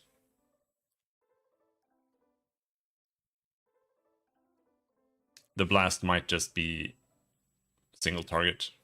It's just kind of uses the same logic.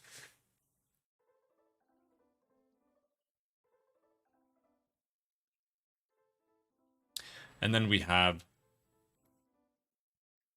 AoE length everywhere except for here. So this is if target type is AoE, if it's PB AoE,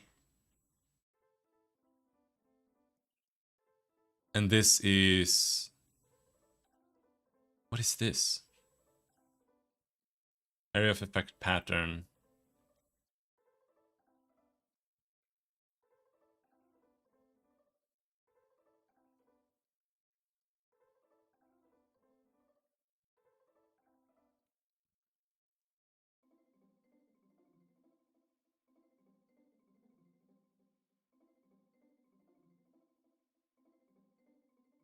I don't know if this is actually something.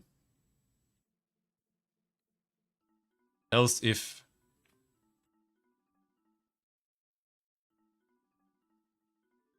targeting range line.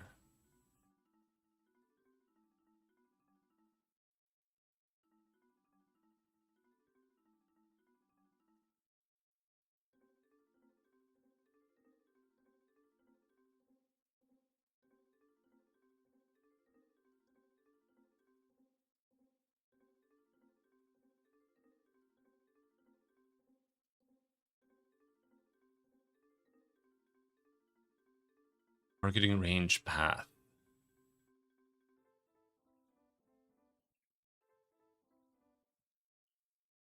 Okay, so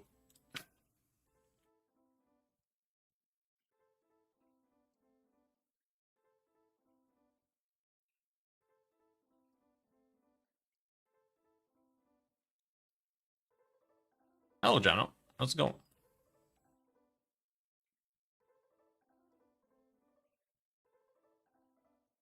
So this is now an if. We have an AoE length there. Else we go in here. And here we have an if PB AoE, else if AoE. And then nothing really. So this also needs to be commented like that. And then now we have one error, which is here. AoE size. Yeah, this should be pattern size.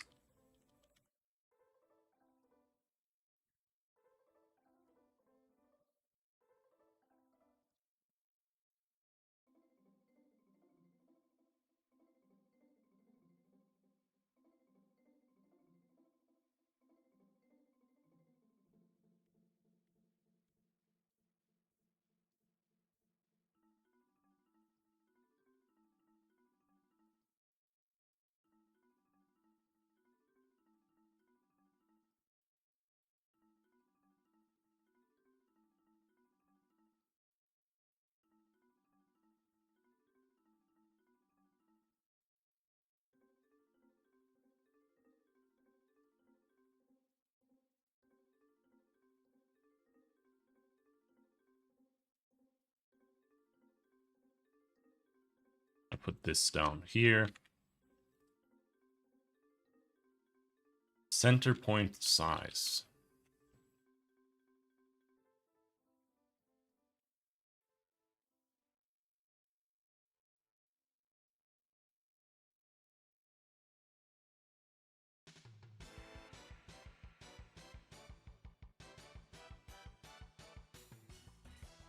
Yeah.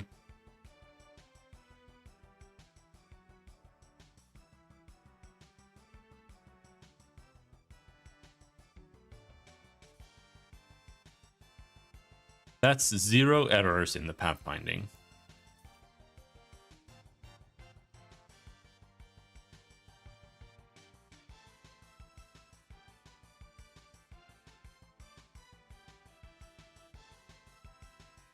This should return Pathfinder result.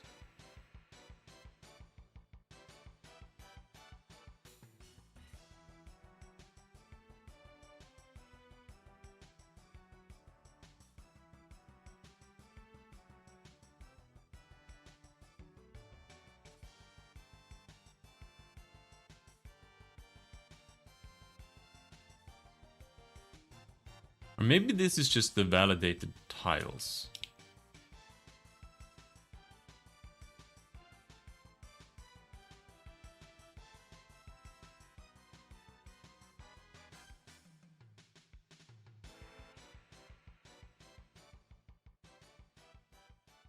Yeah, so this is gonna return this.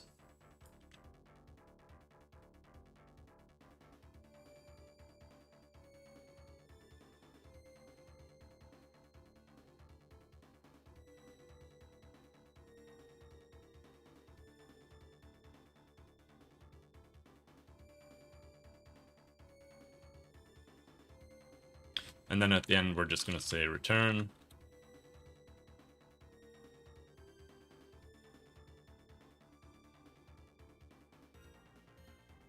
Yes.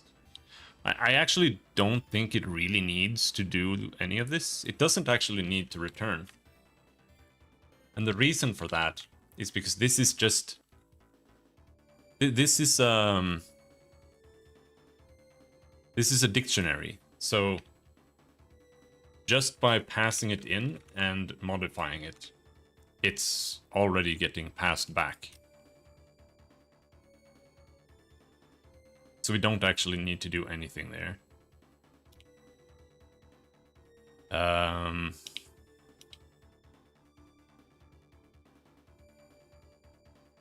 But then, once this is done,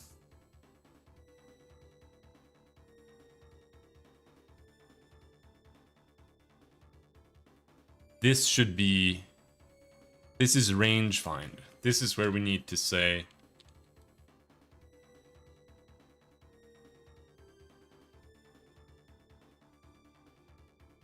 Fuck. We do this. Do all of that. Path found. If movement path and path found, else...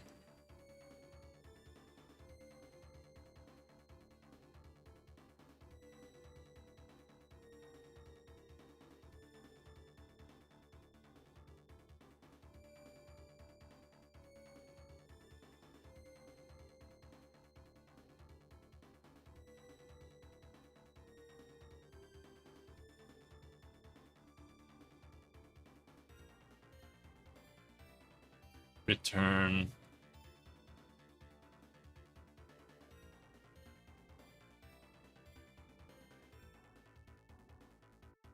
The pathfind equals true there is kind of weird.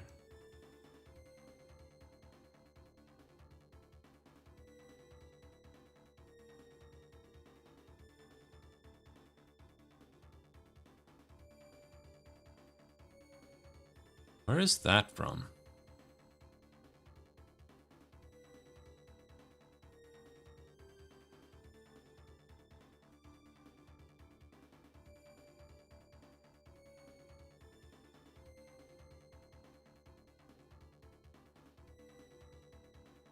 No, it's fine.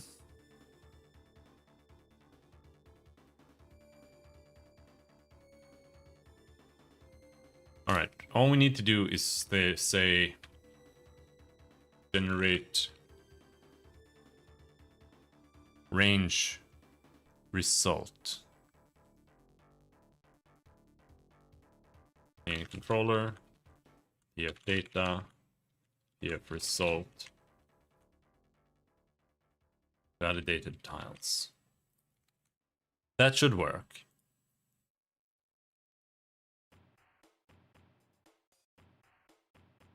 More or less.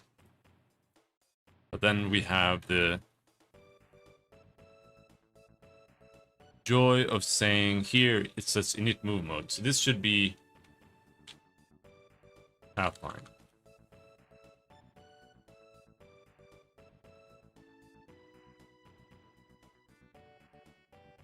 And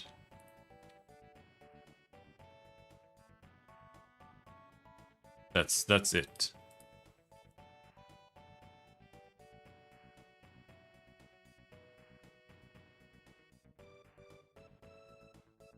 What about the mouse? Mouse controller. Here it's not so happy. Range find.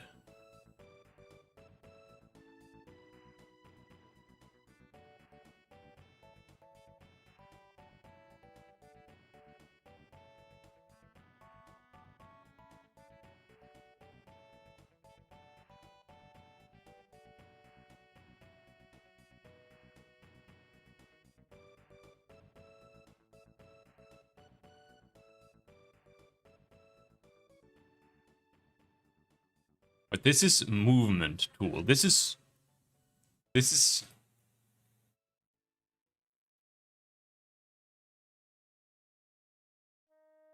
range find.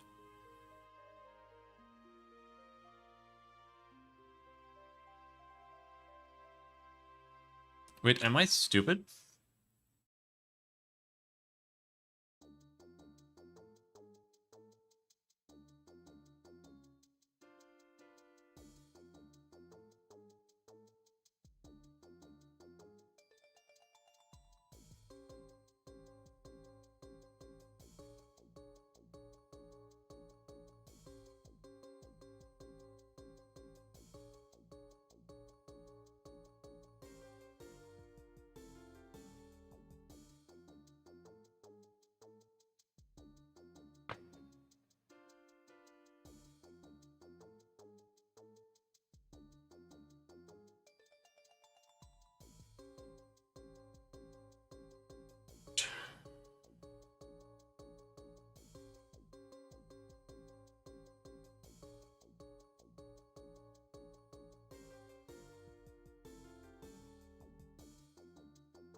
Oh, what?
Oh.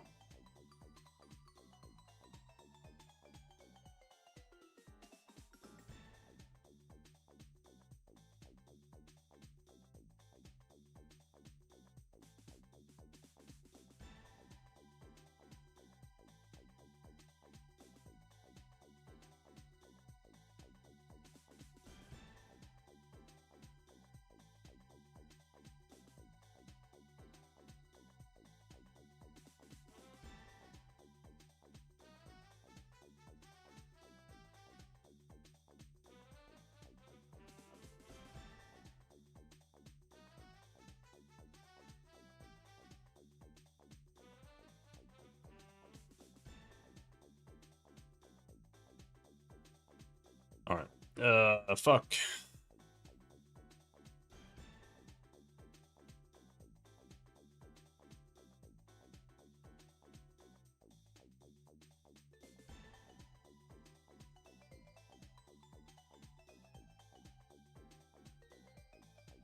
So, I might have fucked up a little bit.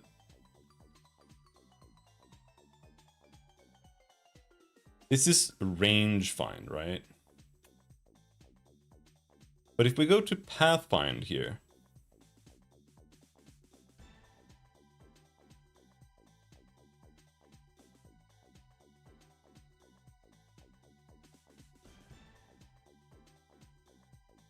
we're gonna Pathfind this, all of this shit. Man, how did it work before? So,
Comments! Holy shit!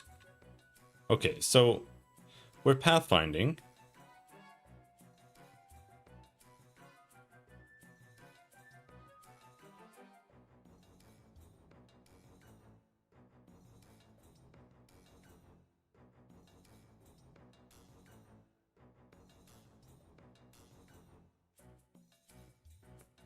Mode is movement range or movement path. Then we set movement distance. Then we continue. And then here, both movement range and movement path go in here.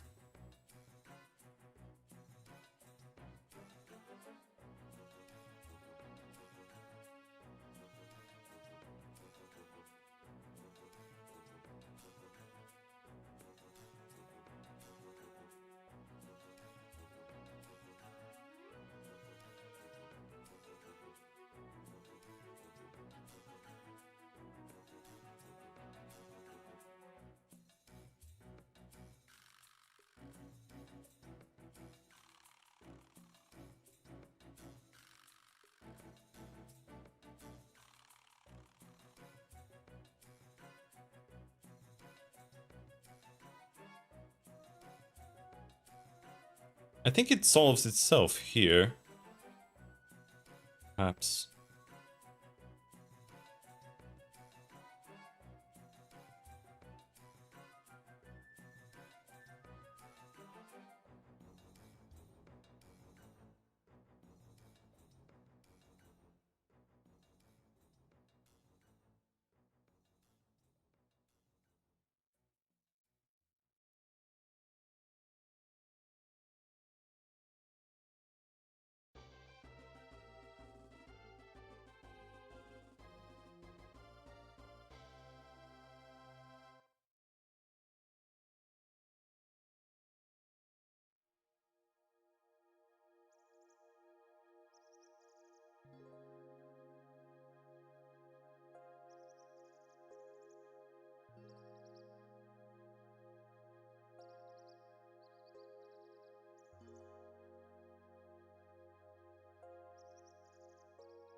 I guess it's that simple. Perhaps.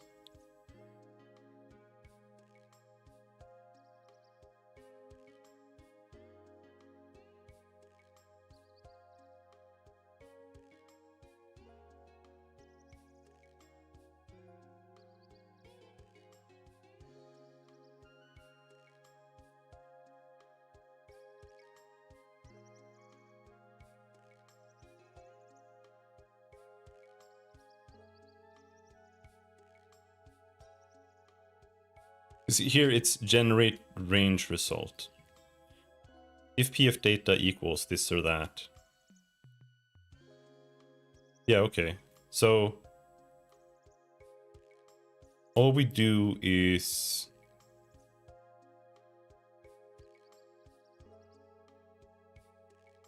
we go to generate path result.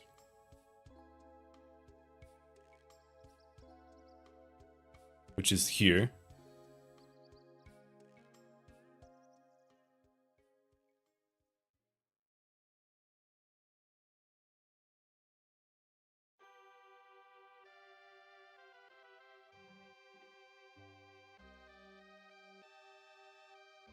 If movement path and path bound. Else if movement range.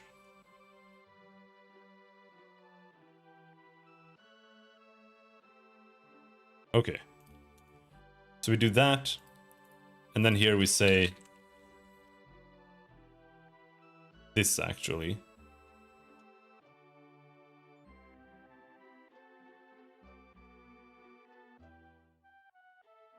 Else if pf data dot pathfinding mode equals movement range.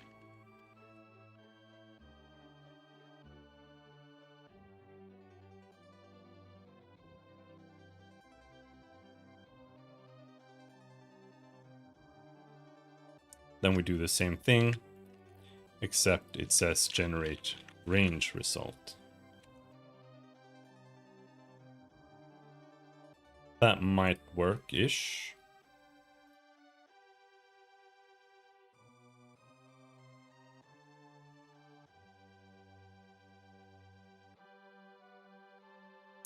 Movement. This is movement tool, so there is no action to trigger here. This is null.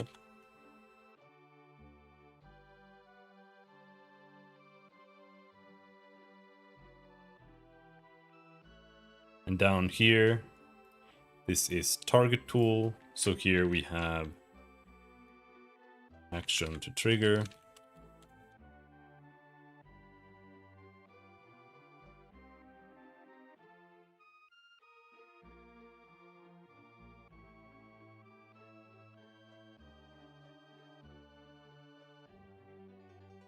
In which case I really don't need to pass in the AoE info like that.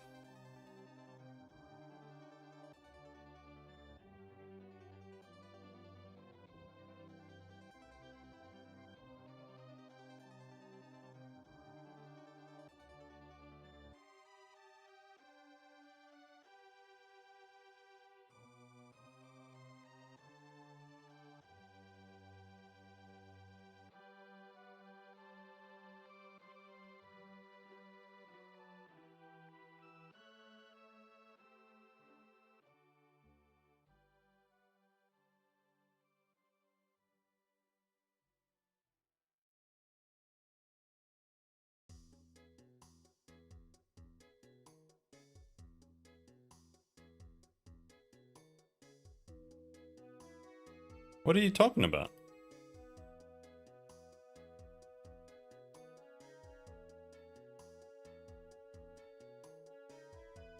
Oh, I haven't fixed this one. It just needs a bunch of nulls here.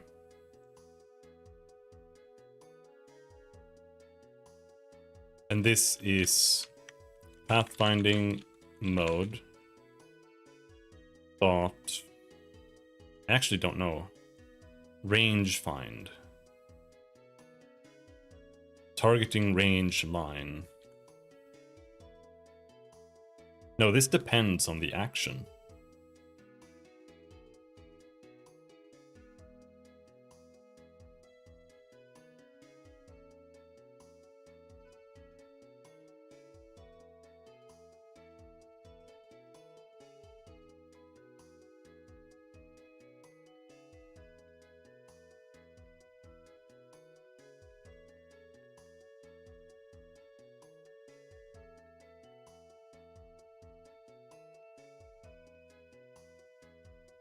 Maybe not.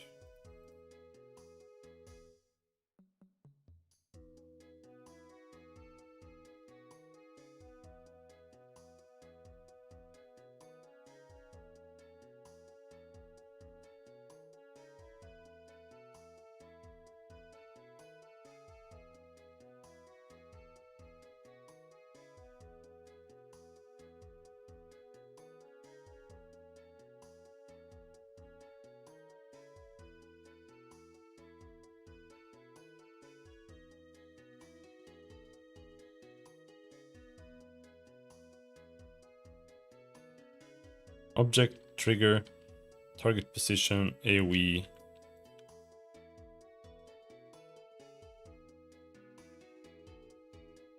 There.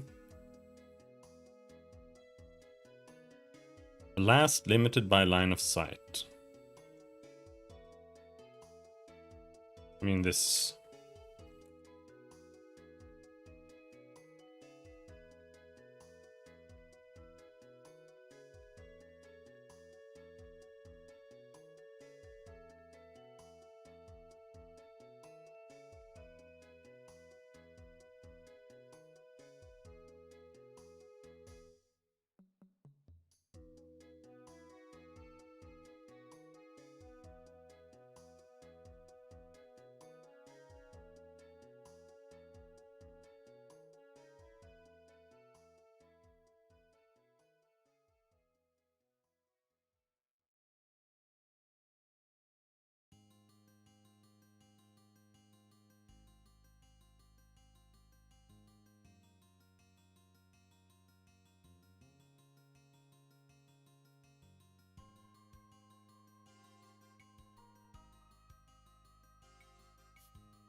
What the fuck is happening here? I already have this constraint here. Like this goes from 0 to less than length. So why do I have a greater than or equal to 0 or less than length check here?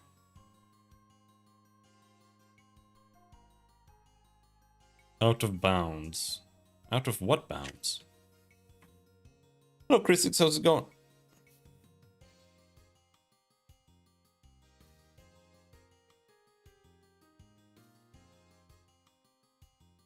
Check pattern collision.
Yeah, this is just unnecessary.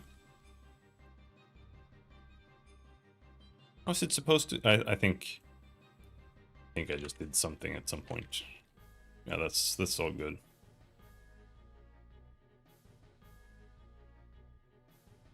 I want to learn C#, but I'm like at the very beginning of it. I mean, C# is really easy. You just need to follow like some tutorial or something. That's my suggestion. Just find something basic to program on YouTube and just follow it and do like exactly what that person is doing. Assuming the only difficulty there is actually finding something to follow along that is made by someone who isn't bad. Which is really hard if you're working in like Unity or something.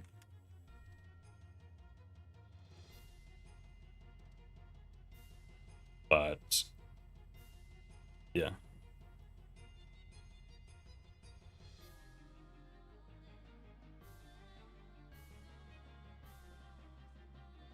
I don't understand why this changed either. Like why is this an error? I haven't done anything here.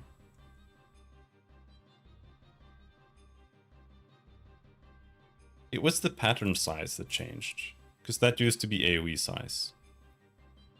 That was it. Yeah, okay.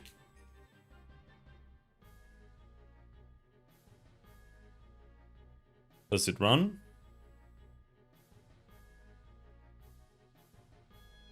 Does it work? Oh, it's not gonna work.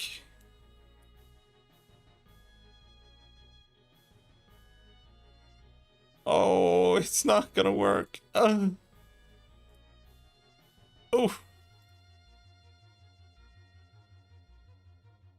It crashed. It doesn't work at all. Ooh.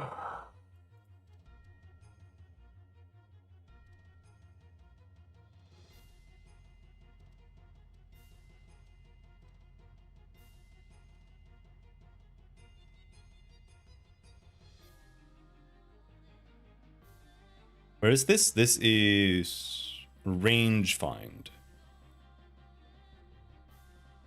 If main controller dot action to trigger. Wait, why am I range finding?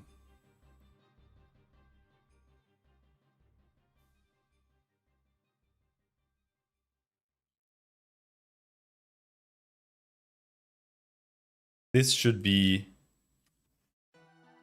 Pathfind. Let's try again.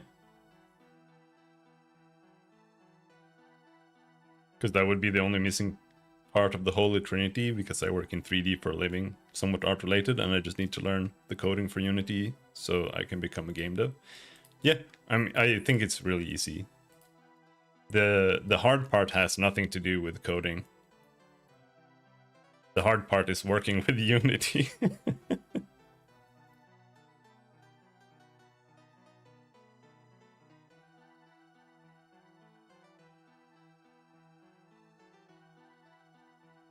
And what do I mean with that? I mean, coding is really easy. It's just like if else, you know, if this, do that, whatever. And like learning what's good or bad. It's like working in Unity, doing like .get component or .find or whatever repeatedly is bad. That makes your game run like shit. But everything else is like, it's just the basics. You just need to like have, you need to know how like if else works. You need to know how a for loop works. You need to know like how an array works and a list. And that's like the entire toolkit that you need almost. And those things are extremely simple. But then after that comes working with Unity, working with like transforms, especially in 3D, working with like Unity's physics system for movement, how that stuff works and how to approach that the best. And then you have to kind of bash your head against it until you figure out like the way that Unity wants you to use it, right? And that's not always the way you think it is.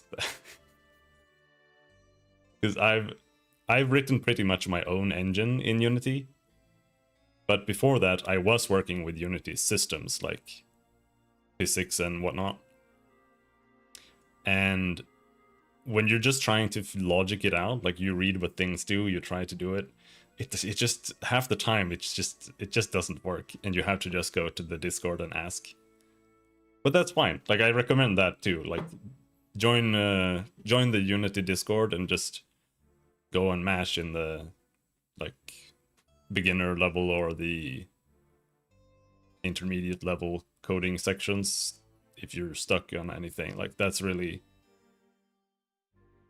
all you need. So, and that's why I always recommend, if you want to learn programming and you want to learn Unity, find a project that isn't too long. It might even just be the Unity tutorials for like a 3D project, and just follow it. Because then you'll get some familiarity with like how you can do things, how you can make an object move, how you can make, you know, an object crouch or whatever in 3D, how to, you know, deal with the camera. And the second you have like all of those baseline references, you can just start figuring things out on your own. And so like the 3D stuff is very easy. I'm good at bashing my head against stuff whenever I'm working with 3D Max. Well, since you're a 3D artist, have you ever tried working with Blender? And how does that feel to you, coming from 3D Max?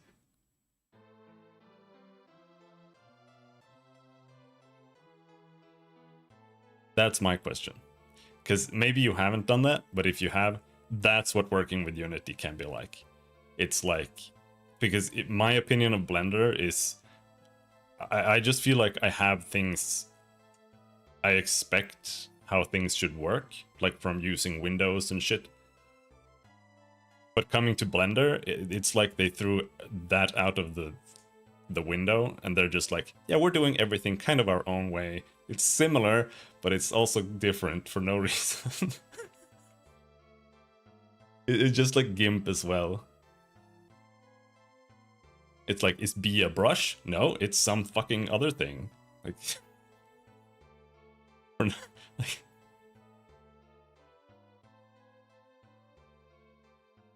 you know? And that's how Unity can be sometimes.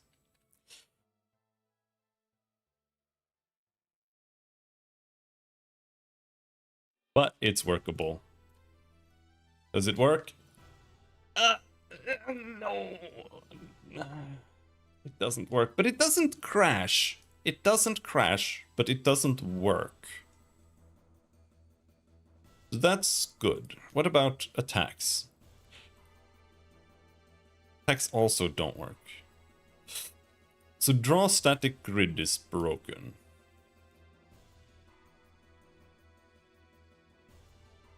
Nullable object must have a value.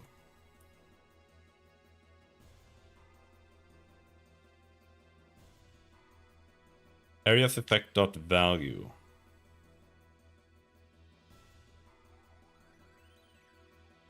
EF data. Wait, what was this? Trigger target tool.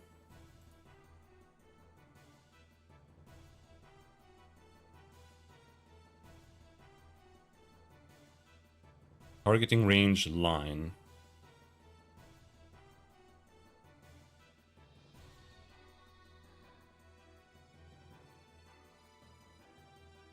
No, go back. There. If targeting.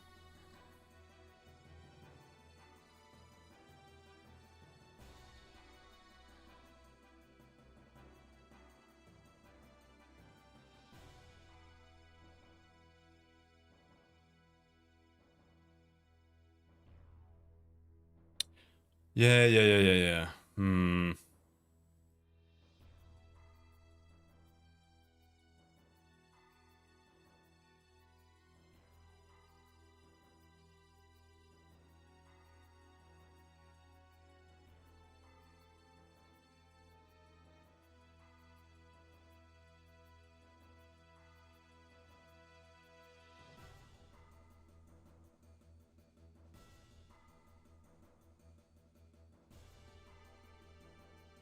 Boy.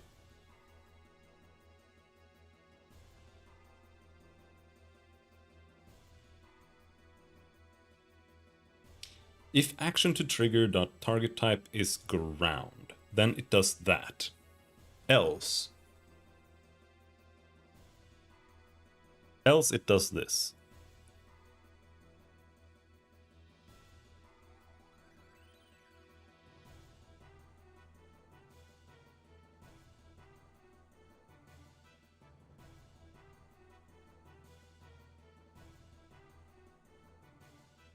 But this is all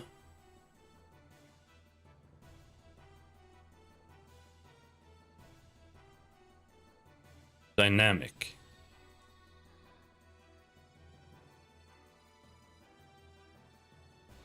So there shouldn't be an issue.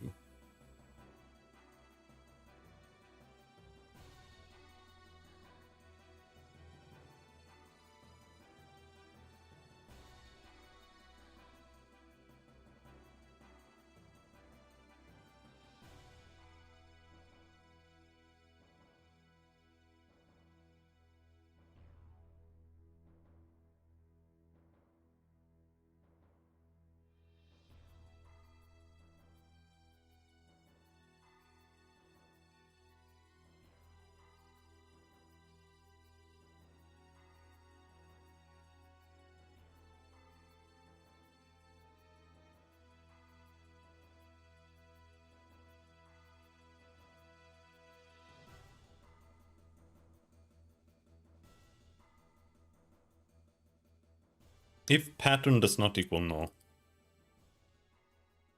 But it doesn't have an area of effect. No.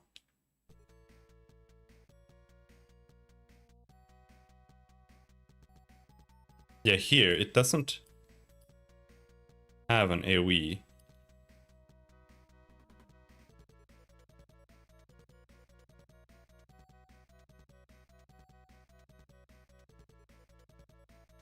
But it says targeting range line, which means it shouldn't go in there at all.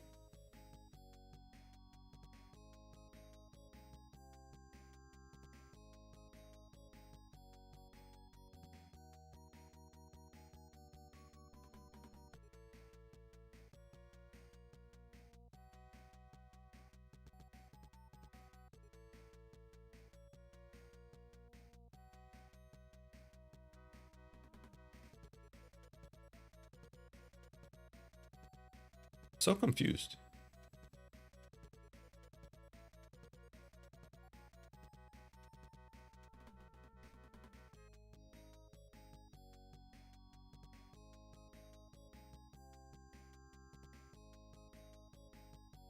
It should just go here.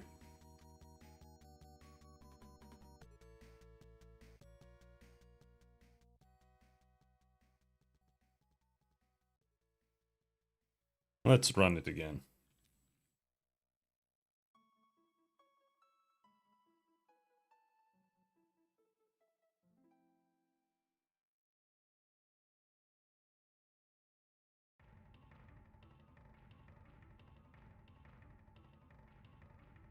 It works for a while and then it crashes.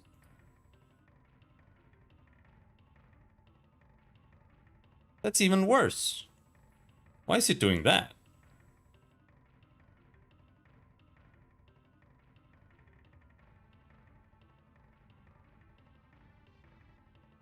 Draw static grid.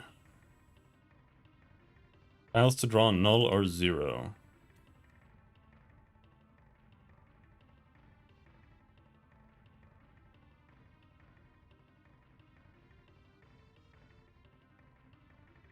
Where? Init target mode. Draw static grid. Pathfinding. Range find.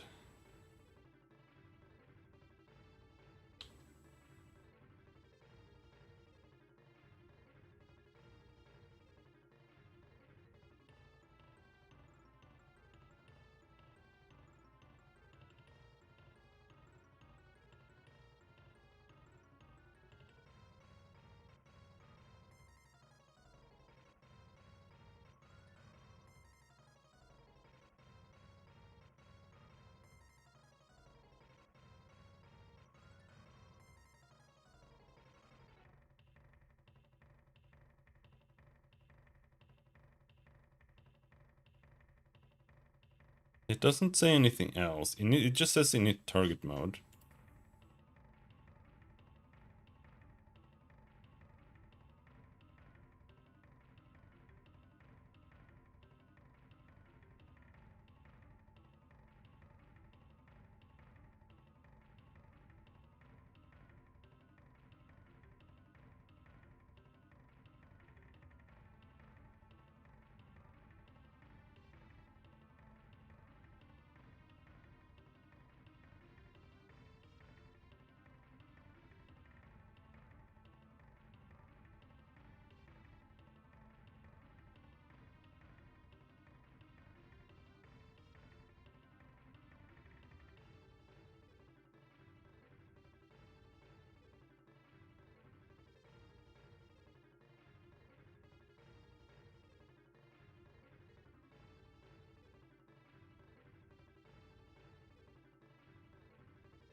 Okay, I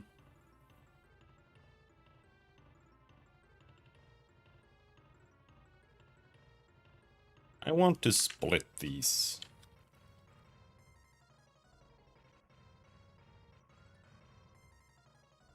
Because right now I can't tell which error is happening.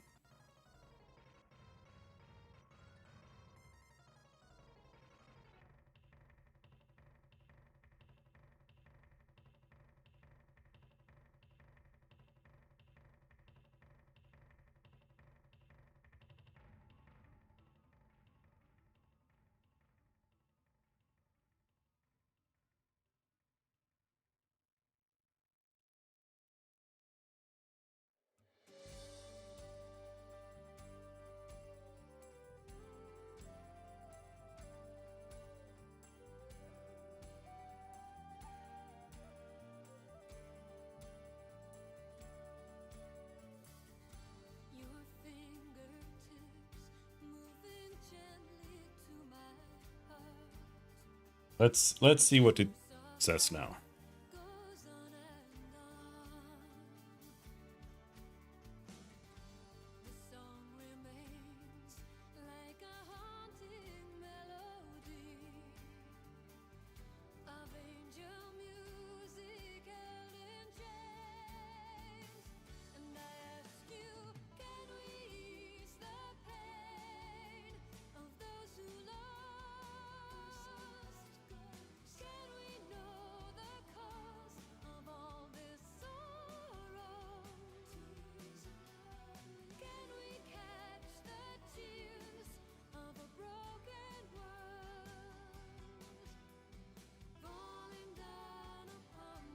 Pathfinder tile dict count is 0.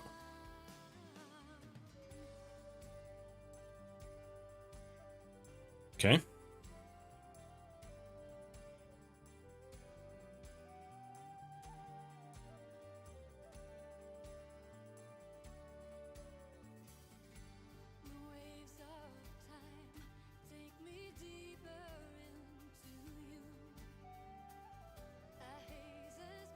So this should be range find,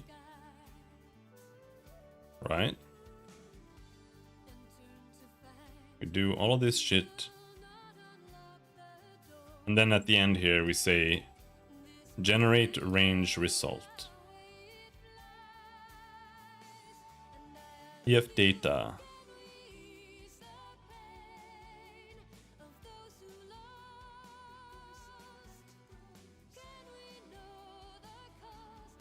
EF result. Pathfinder tile dict contains temp key.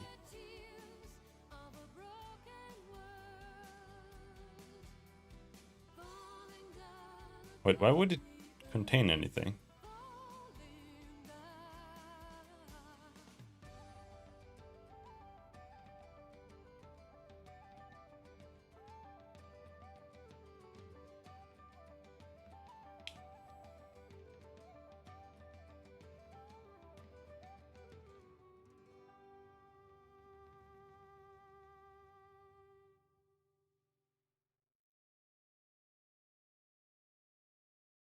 Yeah, okay. I see. Kind of. Why doesn't movement work though?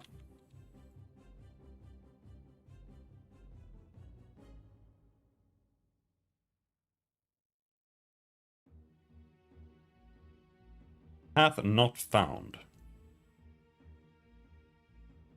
Path is null.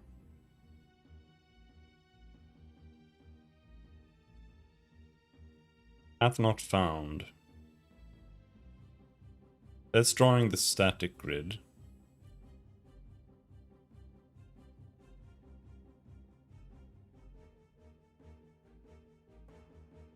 Init move mode. It says pathfind movement range current turn dot unit.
I think here...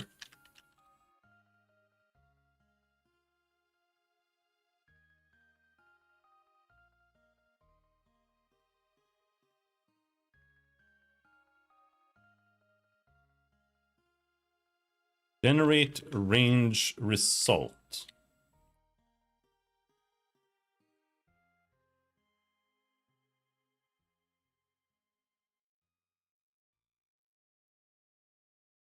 I think if we're generating a result, then it should just be true.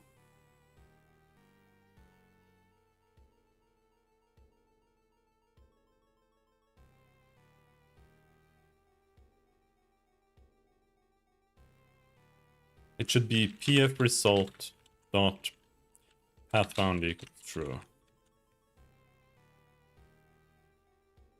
That should fix the pathfinding, unless there are more issues.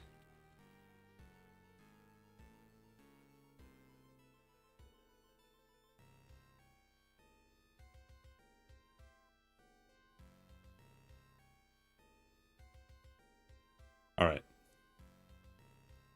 So now that works. The move still does not work. Or the pathfinding. That does not work. But it's not actually giving me an error. It's just not working.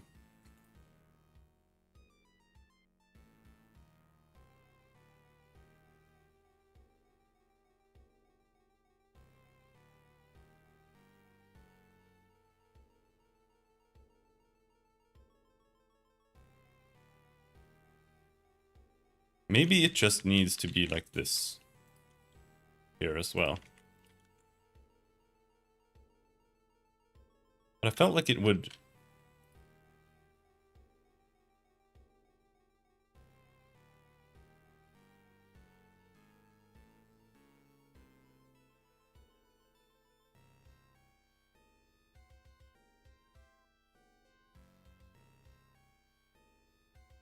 Let's see if it works.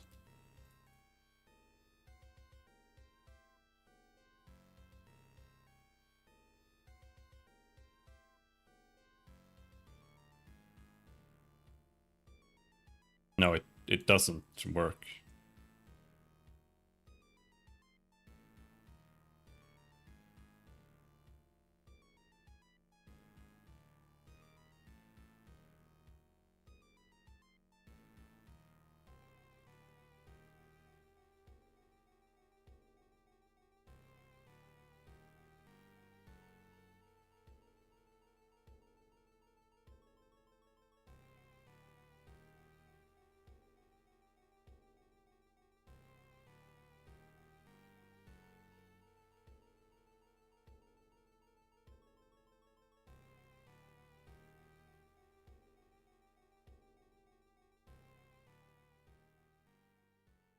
It's not doing either.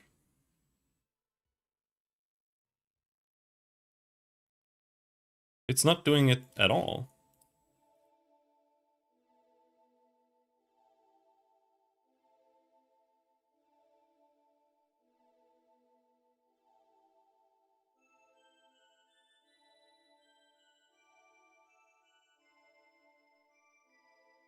Target tool, movement tool.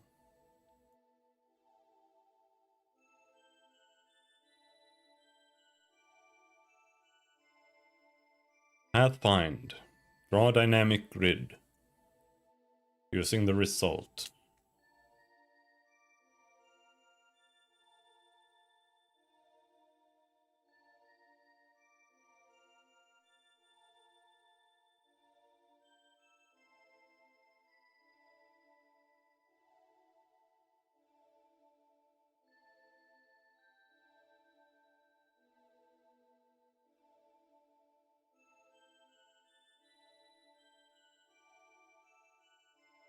Is it working? It's not working. I mean, it's working more. The static grid, I have a grid to show how far you can move, or how far away you can target things. as well. That works again. But it's also supposed to draw a path from the character to where you're pointing. And that's not working.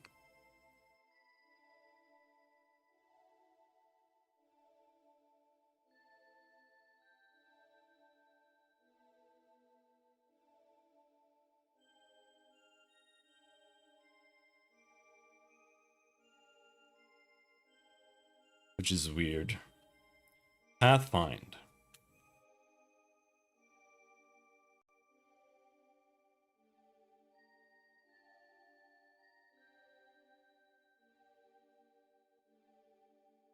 Debug.log. Pathfind.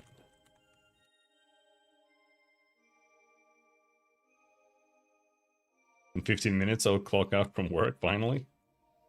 Sounds good, man.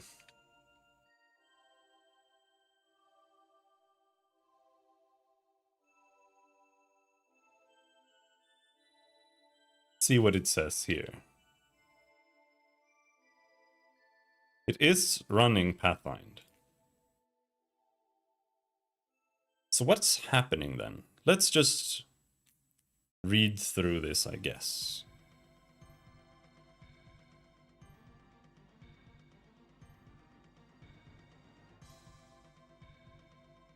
It can't be an error here.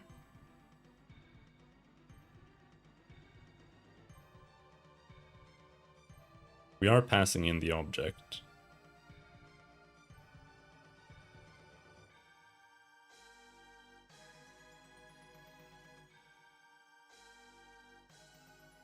Doing stuff.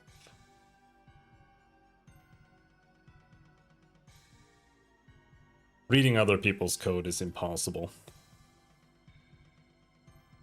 Doesn't matter how experienced you are. It always sucks. That's why companies have such a large focus on having certain ways of coding, or you have to type things in like certain ways always.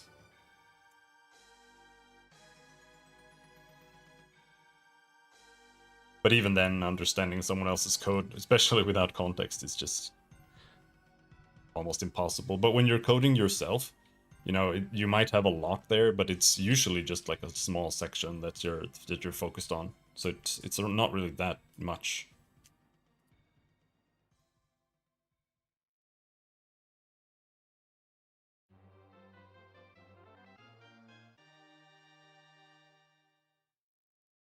Would I be able to read in Java or assembly? No.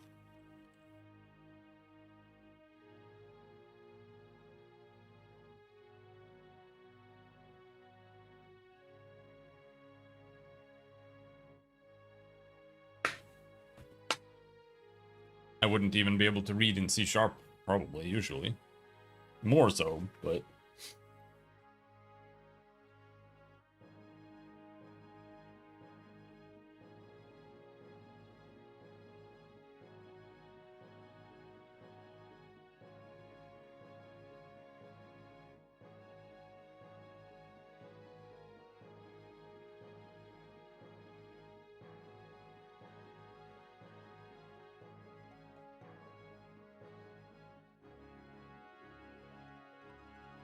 This is so strange. Because I haven't really changed this, so why is this, like, broken?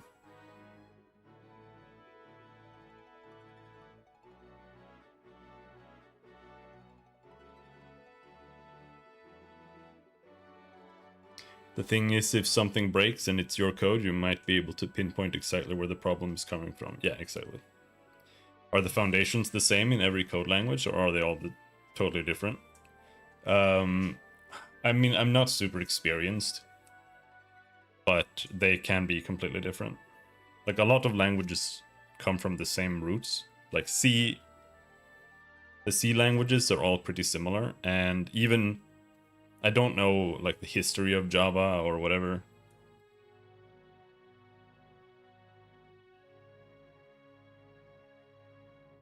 but it's kind of similar still.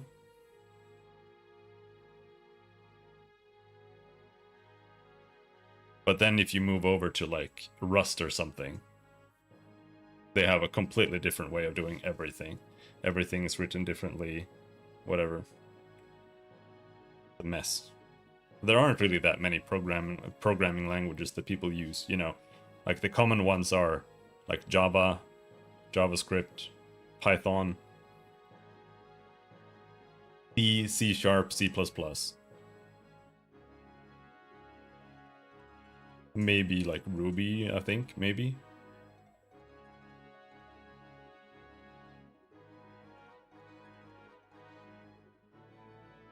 So if you know any C language, you know how to work with most of it.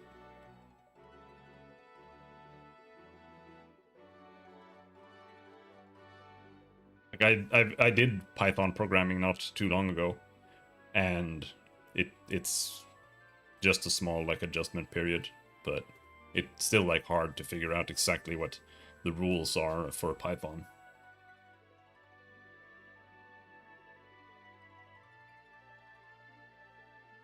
I want to learn C#. C# is the best programming language. Like I genuinely think that C++ or C might be better in terms of like if you want to squeeze out something out of it, that you want maximum performance. If you want to be like a really good programmer and you want to make certain things like a back-end programmer, that might be what you want.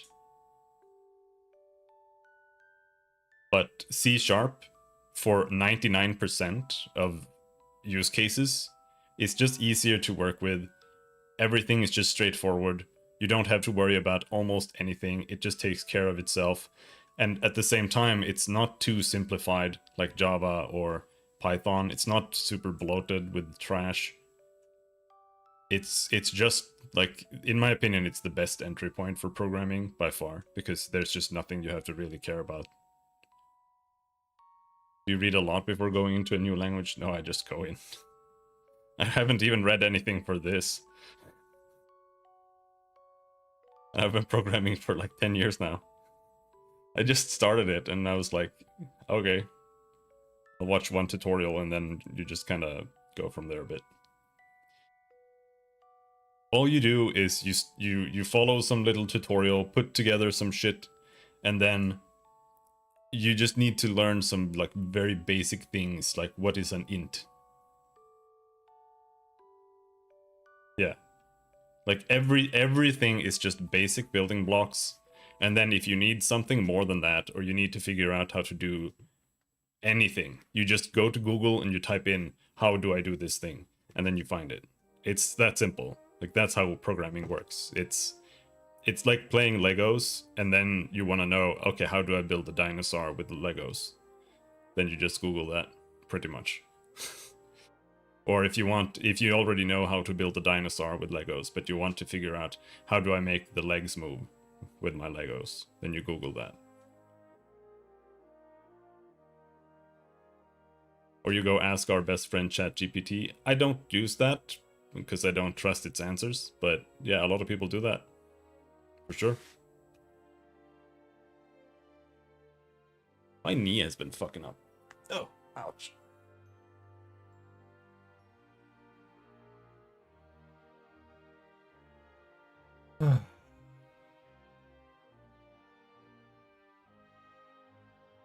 So, where is it bugging out?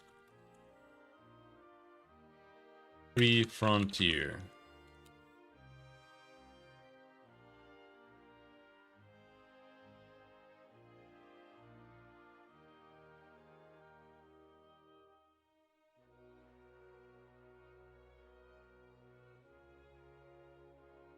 Checking for basic stuff should be good enough. Yeah.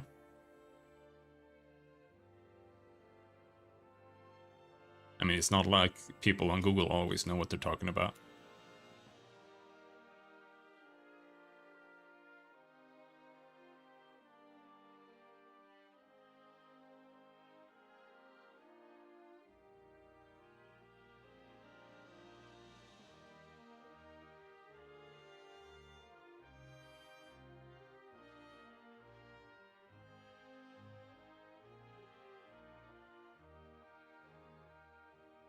don't know why it's broken.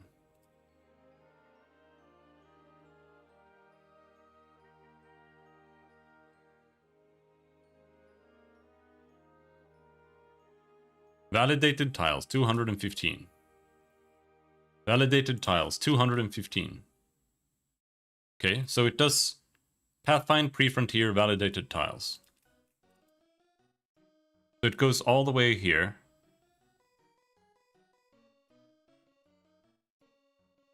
And it doesn't... It can't do this. Have I made any other games? I have made other projects. I haven't finished anything.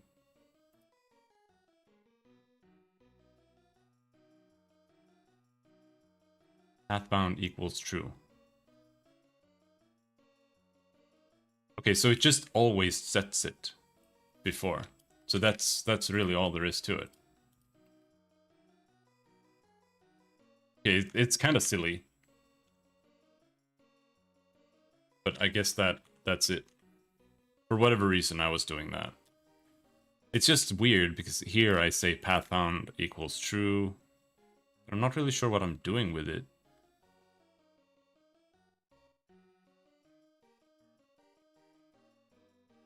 I guess it's just for going in here versus going here. Okay. Let's try now.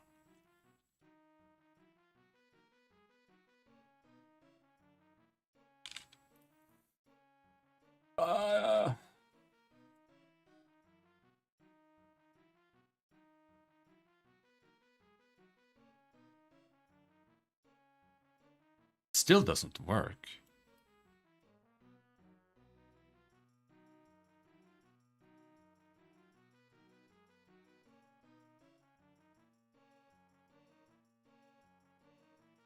Why?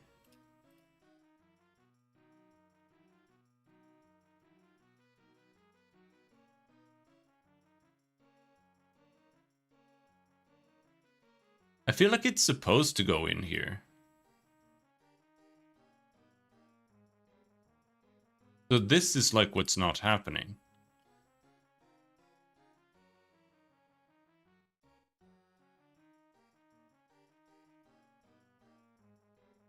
But it's not saying this either. Right?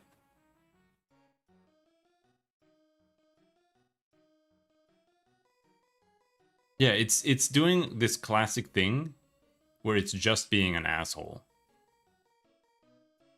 Or maybe we're doing movement range by accident. Let's check.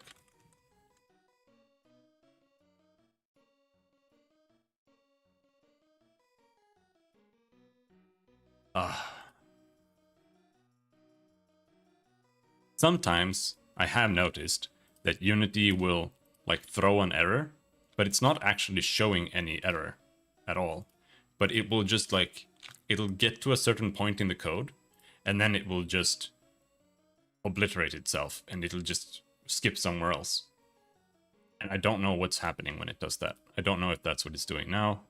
No, it's running movement range. Okay, is it just a typo?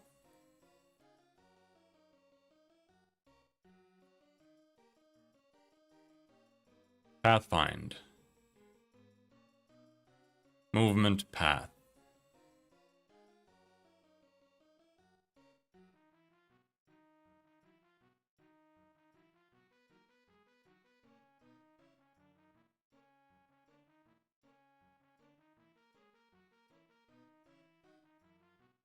I mean, this is what I'm running, right?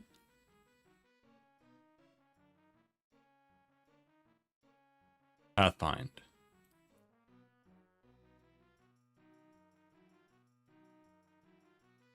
Init move mode. This runs once, and then it's this. And here it says pathfinding mode equals movement path. And then we go to pathfinding, and here it's like movement range.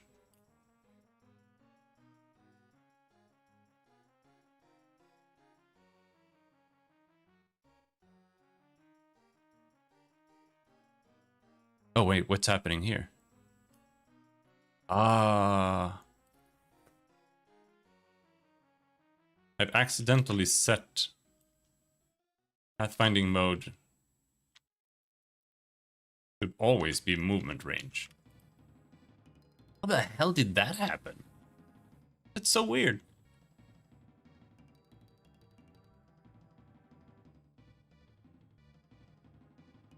It's been like that for ages in that case. It makes sense, kind of. Because I had a bunch of overloads, like I had pathfinding data multiple times and it just set the mode on its own. And I changed that. But I forgot to actually change the mode to be passed in, I guess. Alright, let's see if that works. With a massive amount of luck, that might actually fix the targeting too.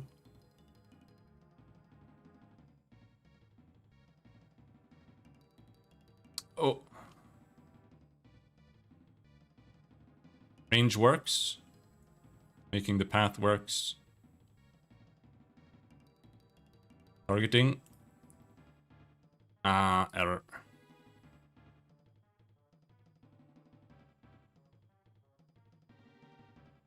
Init target mode.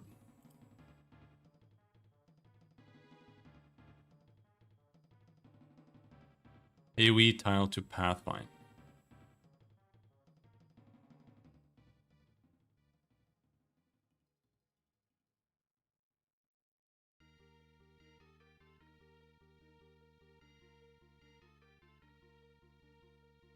Yeah, I think this is gonna need a lot more work.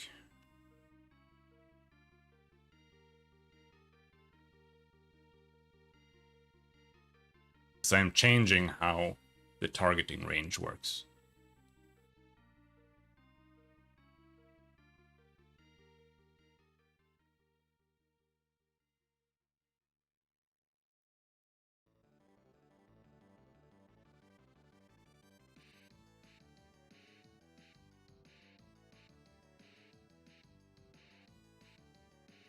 So here we need to check.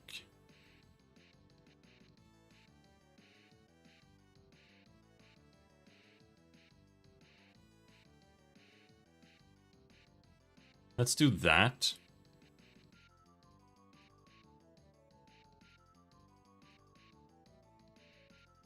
And we can do or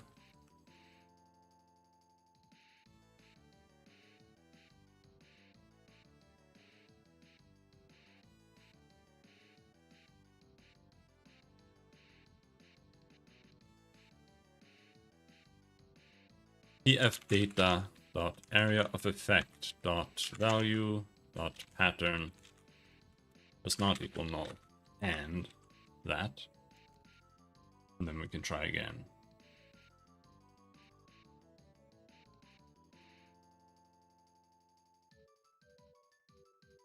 I'm not actually sure that it's properly designed in a way where it can actually work. One step at a time. Index what's outside of the bounds of the array. Range find. Again?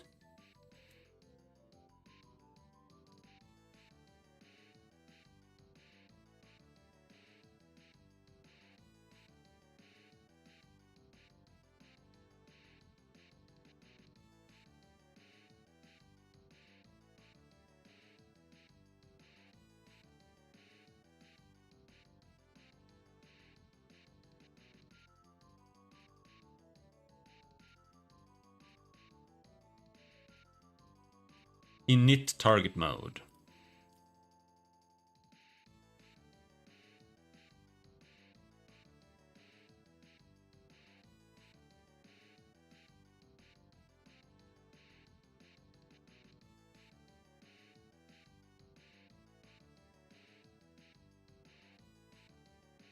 Then we do range find.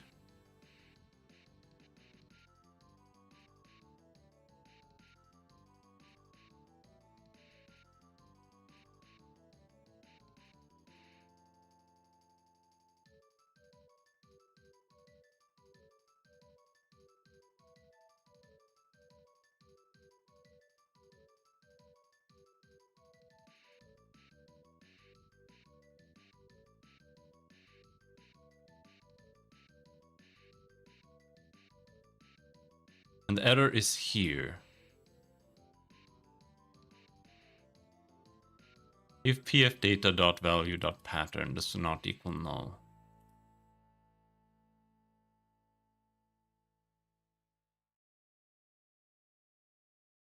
Fine. I don't know, but this should work.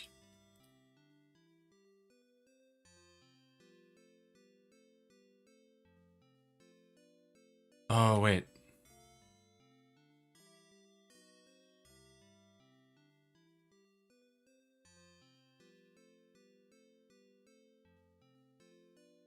No, I know why it doesn't work.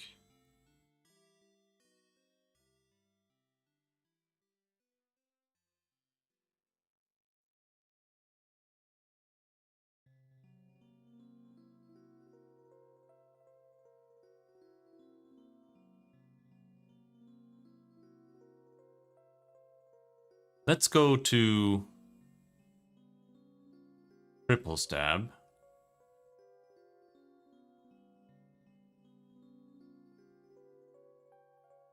And we change the AoE to not have a pattern.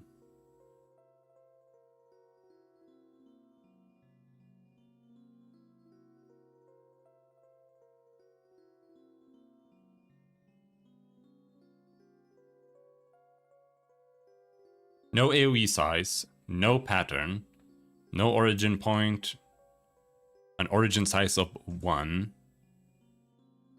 no blast parameter, no rotation.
I'm not sure this is correct, but let's see if it runs.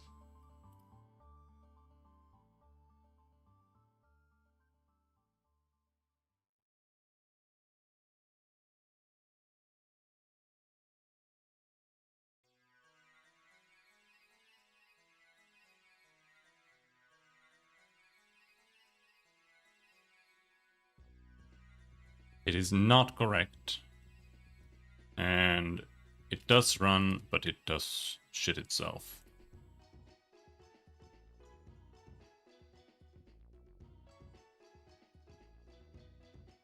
Here, origin size.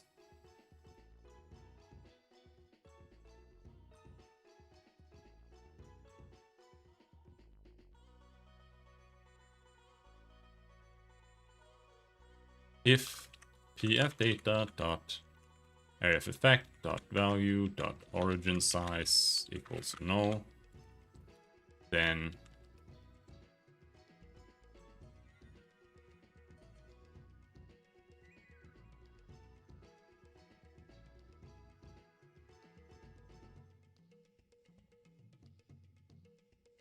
then it's gonna be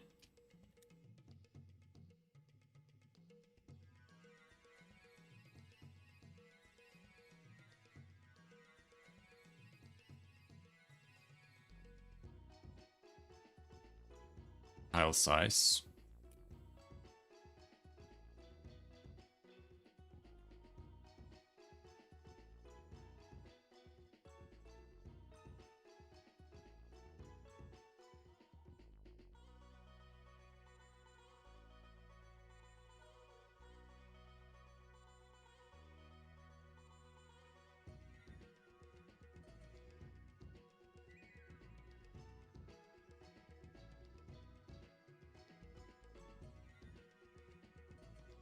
Alright, let's try that. It did draw something, so that's a step forward.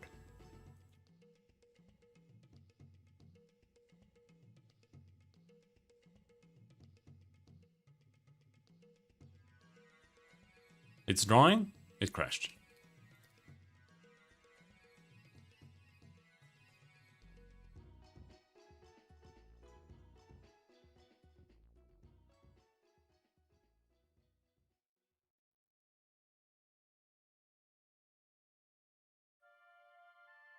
Why does this crash? It's acting so weird. Nullable object must have a value. And why does it crash after only a while? It's so strange.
It doesn't have the AoE info there for some reason.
Yeah, I don't know. Let's just try that.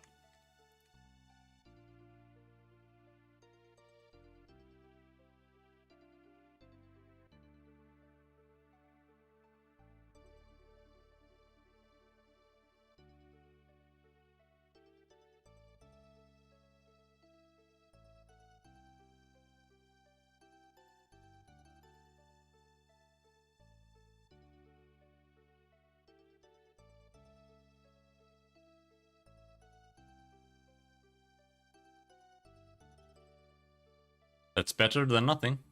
It hasn't crashed so far. Is saying path is null?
I would say this is where it goes.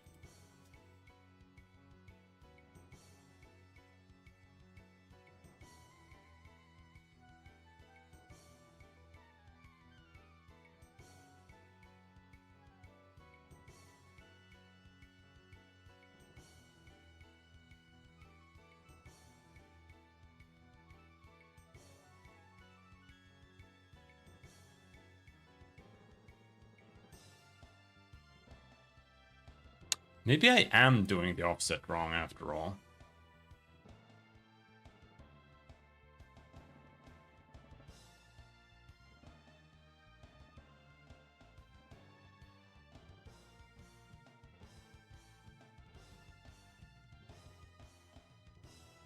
No, not really.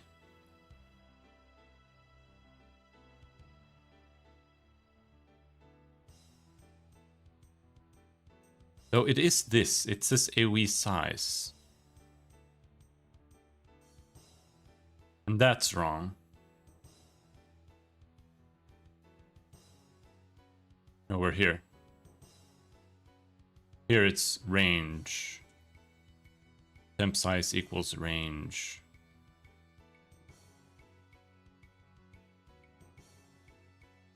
Which is correct.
There are a few things here that are wrong, I think. So here I have position offset plus I3. This is actually the current tile.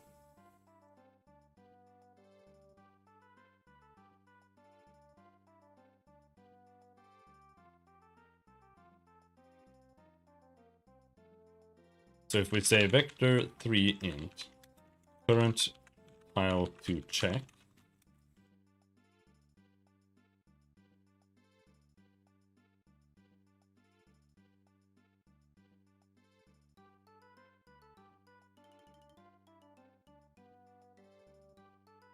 oh, like that. Then we use this.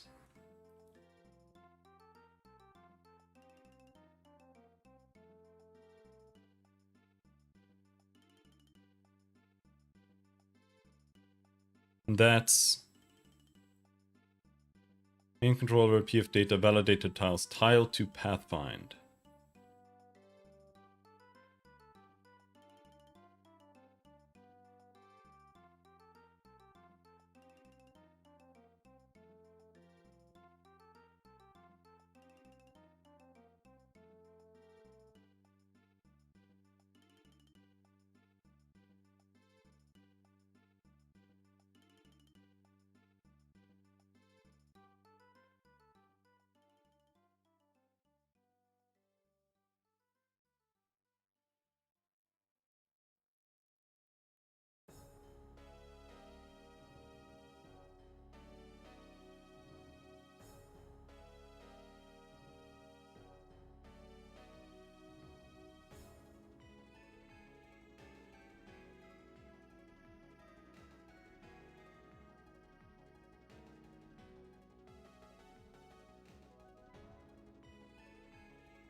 Yeah.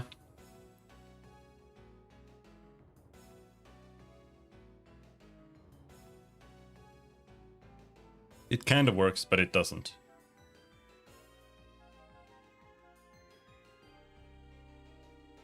So it's supposed to have a range of 3. I've changed how this works, so I'm kind of expecting it to not work.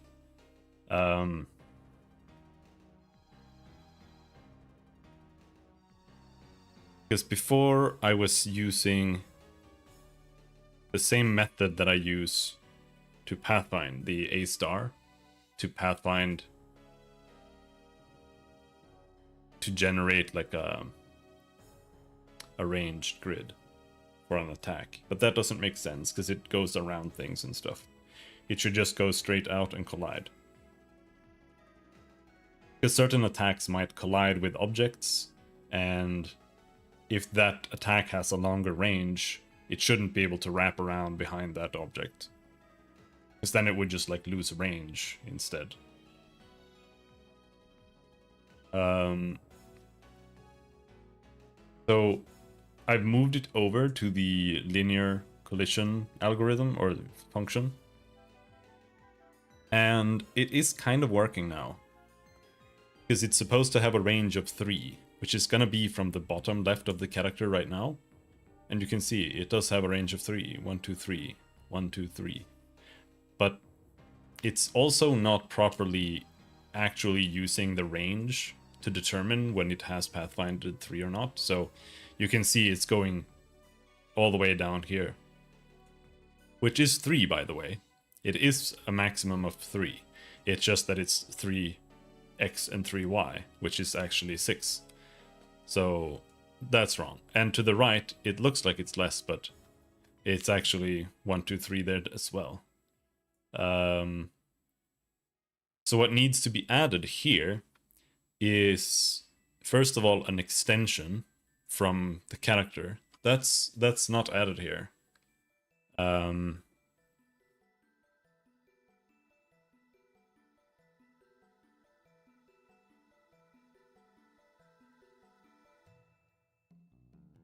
So I need to implement a way to make sure that we check from the bottom left corner and to go down and left, the bottom right to go down and right, top right to go up and right, top left to go left and up.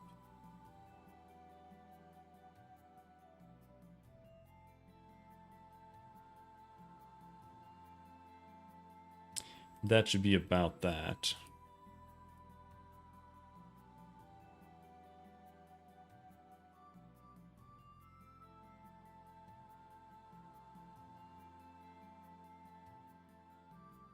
And here, it's gonna be a little tricky. It is always a little bit tricky to do that.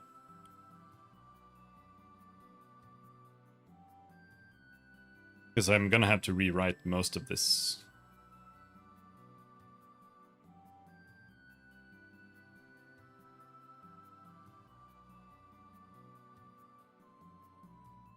Because it's gonna have to...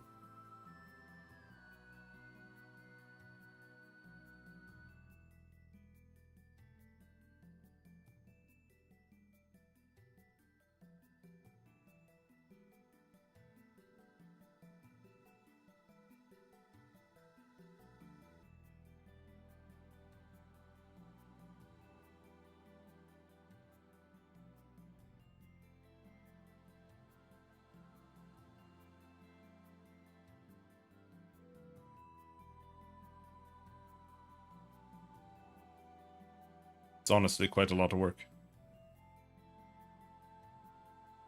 But we're not gonna do that now. I am gonna stop here for today. We have a meeting planned soon-ish regardless. So I should take a little break and recover my brains. And then we'll figure this out next. So we're gonna write down something.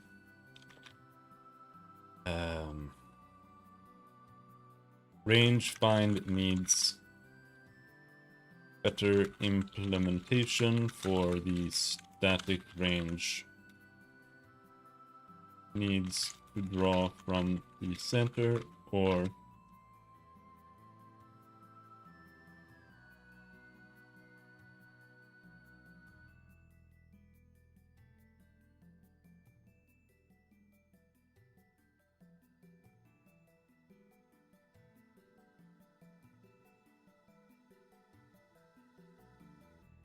yeah.